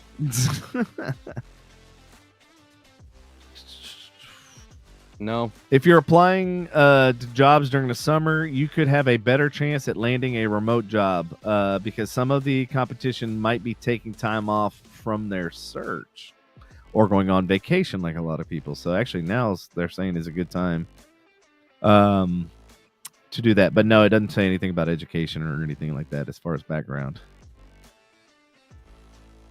But they said they saw a 40% increase in remote job openings between March 2023 and March 2024. Several roles with high paying or high volume of job listing offer salaries over $100,000, including real estate analyst and telemedicine physician. Yeah, I'm pretty sure those require degrees. Real estate analyst, actually, you probably don't need a degree for that because you're not an actual broker or an agent, so you don't have to have a license. Yeah, I don't know. Oh, yeah, this is a good one. I pulled this one up. Let me close that, open that. All right, this stock is about to get an AI boost, and no one is paying attention to it yet. So you heard it here on the podcast. Specialty glassmaker Corning, which, so y'all know, was actually manufactured and made back where I was born. When you say specialty glass, like for like just in general, like you specialty order. You want me to finish the rest of the sentence? Because it'll answer your question. All right. Known for its engineered glass products, is poised to benefit from the AI boom. The CEO, Wendell Weeks, anticipates a significant revenue boost from AI data centers, which require extensive fiber optic cabling. Corning's innovations in thinner fiber and efficient installation systems cater to the increased demand driven by AI technologies. Despite recent financial challenges, Corning's strategic focus on AI and other growth areas position it for a potential turnaround.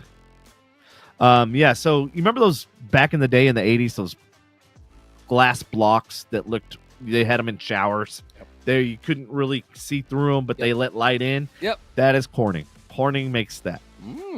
They're based out of New York, Pennsylvania.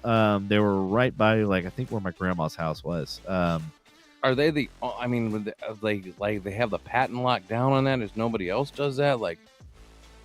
I think that's crazy to me. Well, the way a patent works is based on material. You can either have a design patent or you can have a utility patent, or and depending on what the patent is. So when somebody says I have a patent, that's kind of a blanketed statement is like, do you have a design or do you have a utility? Because if it's a design patent, that means they have certain materials or something in there that cannot be replicated. Like no other company can put those materials in. So that being said, if they figured out a way to make the fiber thinner, but obviously not break, because that's the biggest challenge, right? With glass, if you're going to make it super thin, then you're going to have a certain amount of flexibility and potential to break. Yep. So then you got to put some kind of a filler or something in there that'll give it the strength but still give you the rigidity, but then still keep the size small. So that being said, there has to be some design or some kind of patent that goes into it that in the materials maybe, and that's could be a design, it could be a materials patent. I don't know. Like that's what I hate about these articles when they say that, because I'm like, me knowing patents and having a few, there's a lot of different things that go into it. And I mean, if you watch Shark Tank, they talk about it all the time. You have a design patent, you have a utility patent, what kind of patent do you have? And that's basically the same type of thing. So yeah, that's one to watch. Ooh, this is good news for me. NVIDIA shares might see a $10 billion demand surge due to the upcoming rebalancing of technological sector SDR fund XLK, whatever the hell that is. Currently, Apple and Microsoft hold top spots, but NVIDIA's market cap is close behind. If NVIDIA climbs to the second spot, its weight in the fund could increase significantly, leading to substantial share purchases. This potential shift highlights the growing influence of AI-driven stocks and their market dynamics. Is this not reminiscent of when websites like Yahoo? You remember when Yahoo, and where's Yahoo now? I mean, it's still out there. It's an email, right? You know, you still got emails attached to it, like, and they have news articles. What else do I use it for? Nah, right? But they were fun while they were around. All right, do you want to do the relationships? These are 5 questions to ask yourself, or do we want to close it out? Because I got one for closing. Let's go ahead and let's do the relationships, and then we'll close it out. All right. Just saw this online, and I had to share. In fact, I shared it with my friend Jackie, and she actually called me during the podcast. And I don't know if she's listening right now, but hey, this one's for you. And since Ashley and everybody else was dogging on me about relationships, this is y'all need y'all need to pay attention, because this is literally legit advice. And Molly, if you're still hanging on, definitely. Yeah, sorry, Donna, I didn't see all the messages. Eli Lilly is the maker of the new miracle drug. Yep. Where do I sign up? So is Gorilla Glass. I don't think Corning is Gorilla Glass. It might be. You might be right. Why am I hearing Star Trek? Clear aluminum is Scotty. What? All right. So the 5 questions to ask yourself. These are the 5 questions you need to ask yourself whether you need to be in this relationship or not. Number 1. If someone told you that you are a lot like your partner, would this be a compliment to you? So think about that. Somebody told you that, like, hey, you know what, Ashley, you're exactly like your partner. Is that a compliment? I feel like that'd be a mixed bag from Lindsay about me. But yeah, if you said I'm a lot like her, because I'm goofy and I'm unstable. And here's a really good one. She's listening right now. She might not be. Nope.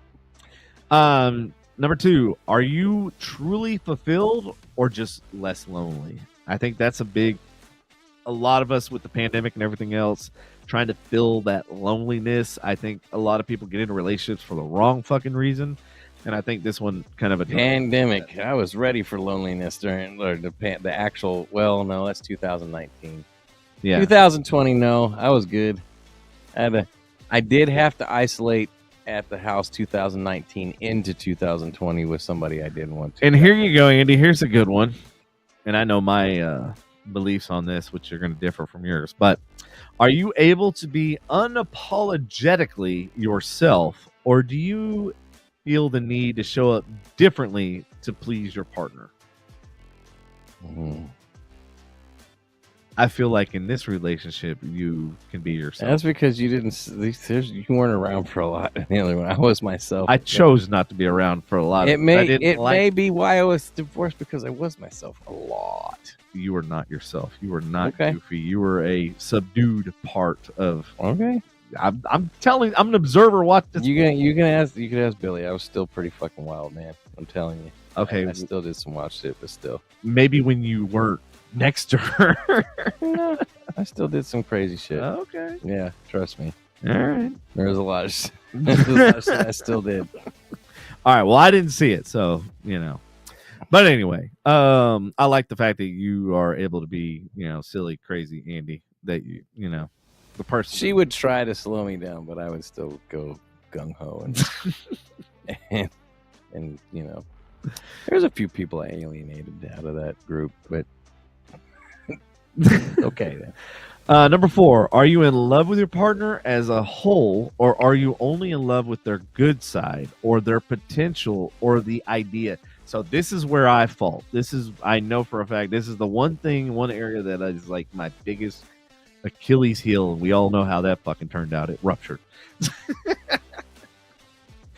So my biggest problem is that, like, I always see the good in people, and I always see the potential in them, and I see the idea of them, in the future. But what I see and what they're capable of are two fucking totally different things. No, you look at everything like a business investment, so I do. But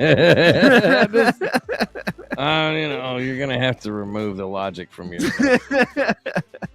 Well, that's what's so hard for me. It's like I see the potential in everybody, right? Like, I see the potential. It doesn't matter if I meet a complete stranger. Like, I can. Hey, Kayla, I see you hanging out with us this evening. Oh shit! Got tuned in at just the right time. As we're on number 5. Yeah. All right. So number 5, the last one. Would you want your child or future child to date someone like your partner? Yeah, I'd be okay. I'd have to teach them patience, but they'd have to also have equal patience with somebody like me. So I can handle that.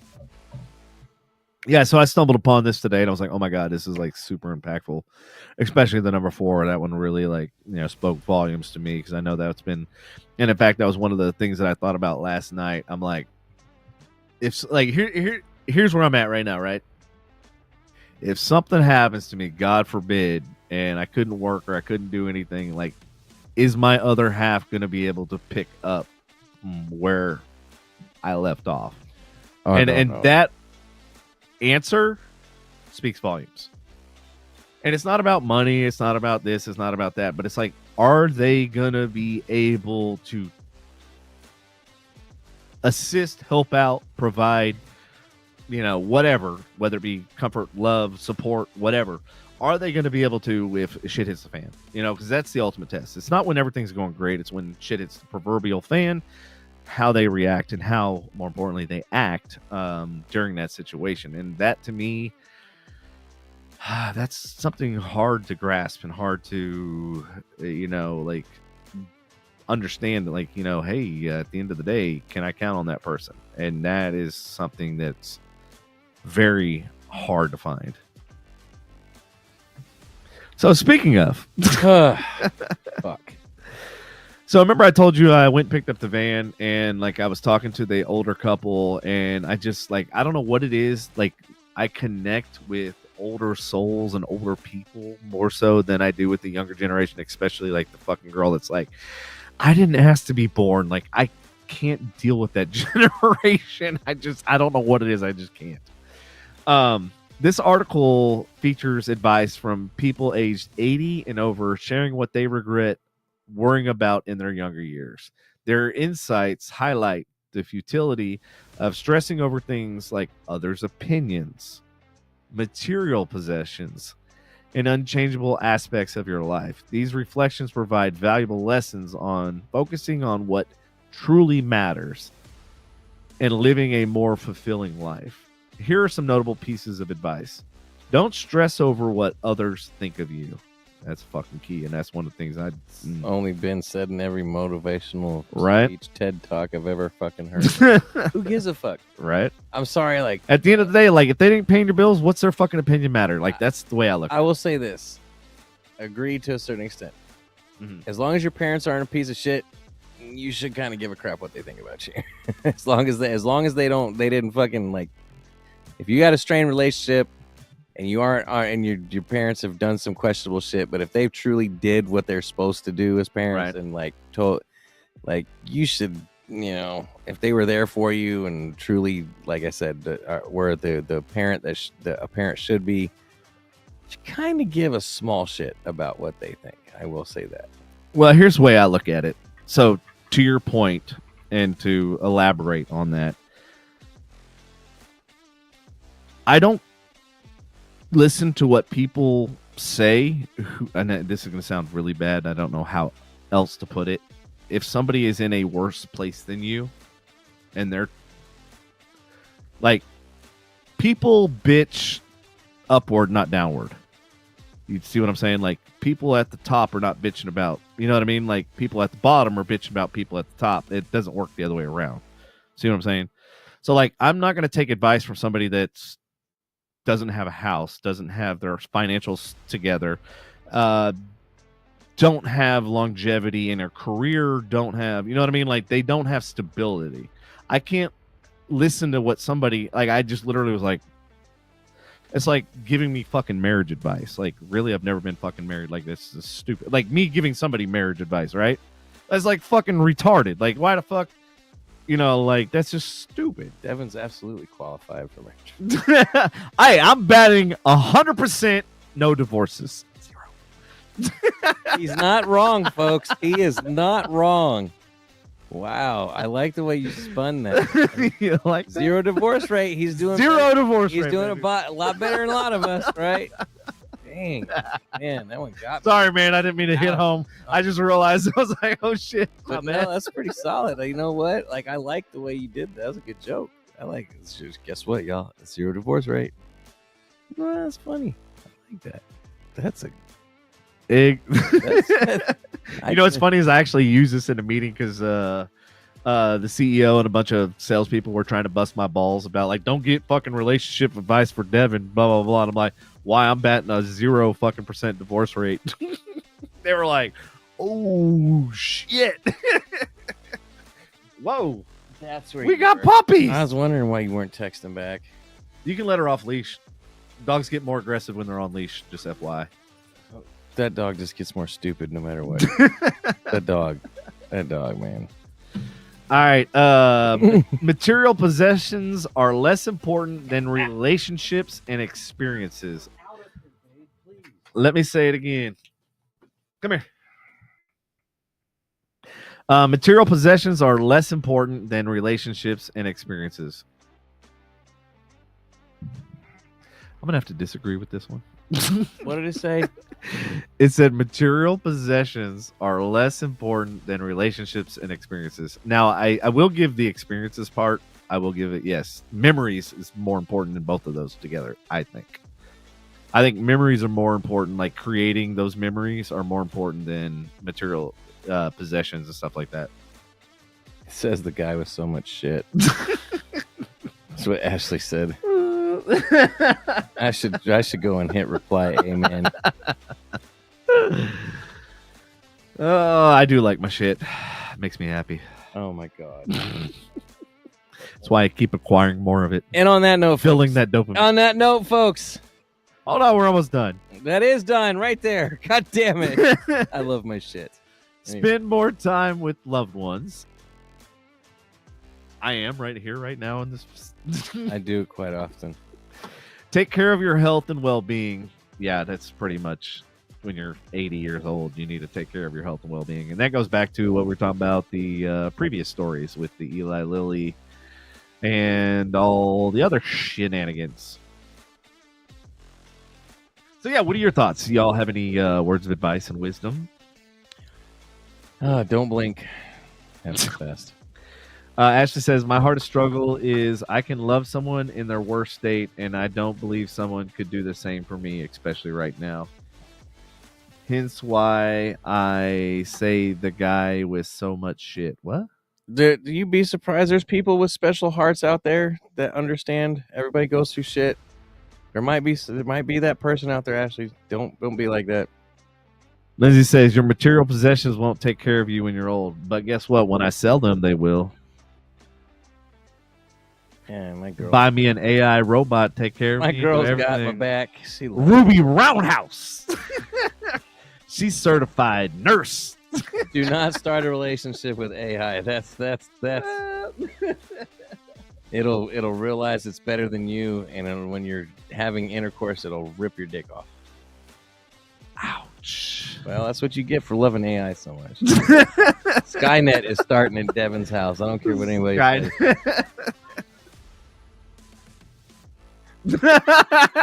Probably because you move like a robot. I mean, another robot, because AI, you know how AI is stupid? It only teaches you what it's going to break into his house and put its hood on after.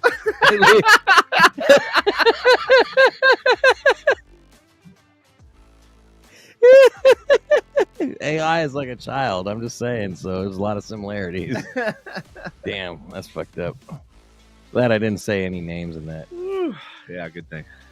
All right.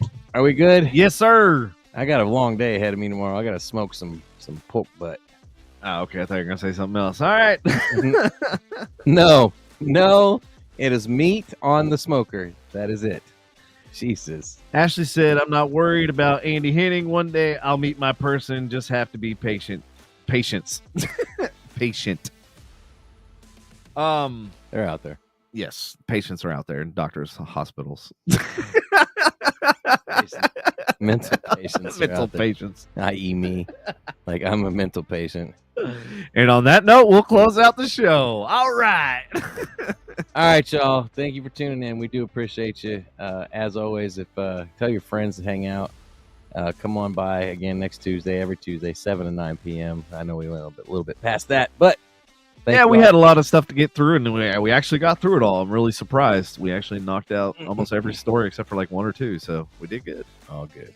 Got the important ones in there. Yeah. And just like Donna, like if you guys have any news stories or anything that you guys want us to talk about, feel free to send it to the FU Frustration Unlimited podcast Facebook page, or you can email us. You can go to our website. Feel free to send us articles and stuff like that, because we love to talk about like whatever's on y'all's mind and whatever like bothers you and stuff like that. So yeah. We will catch you next Tuesday. Love you long time. See you next Tuesday. Peace out.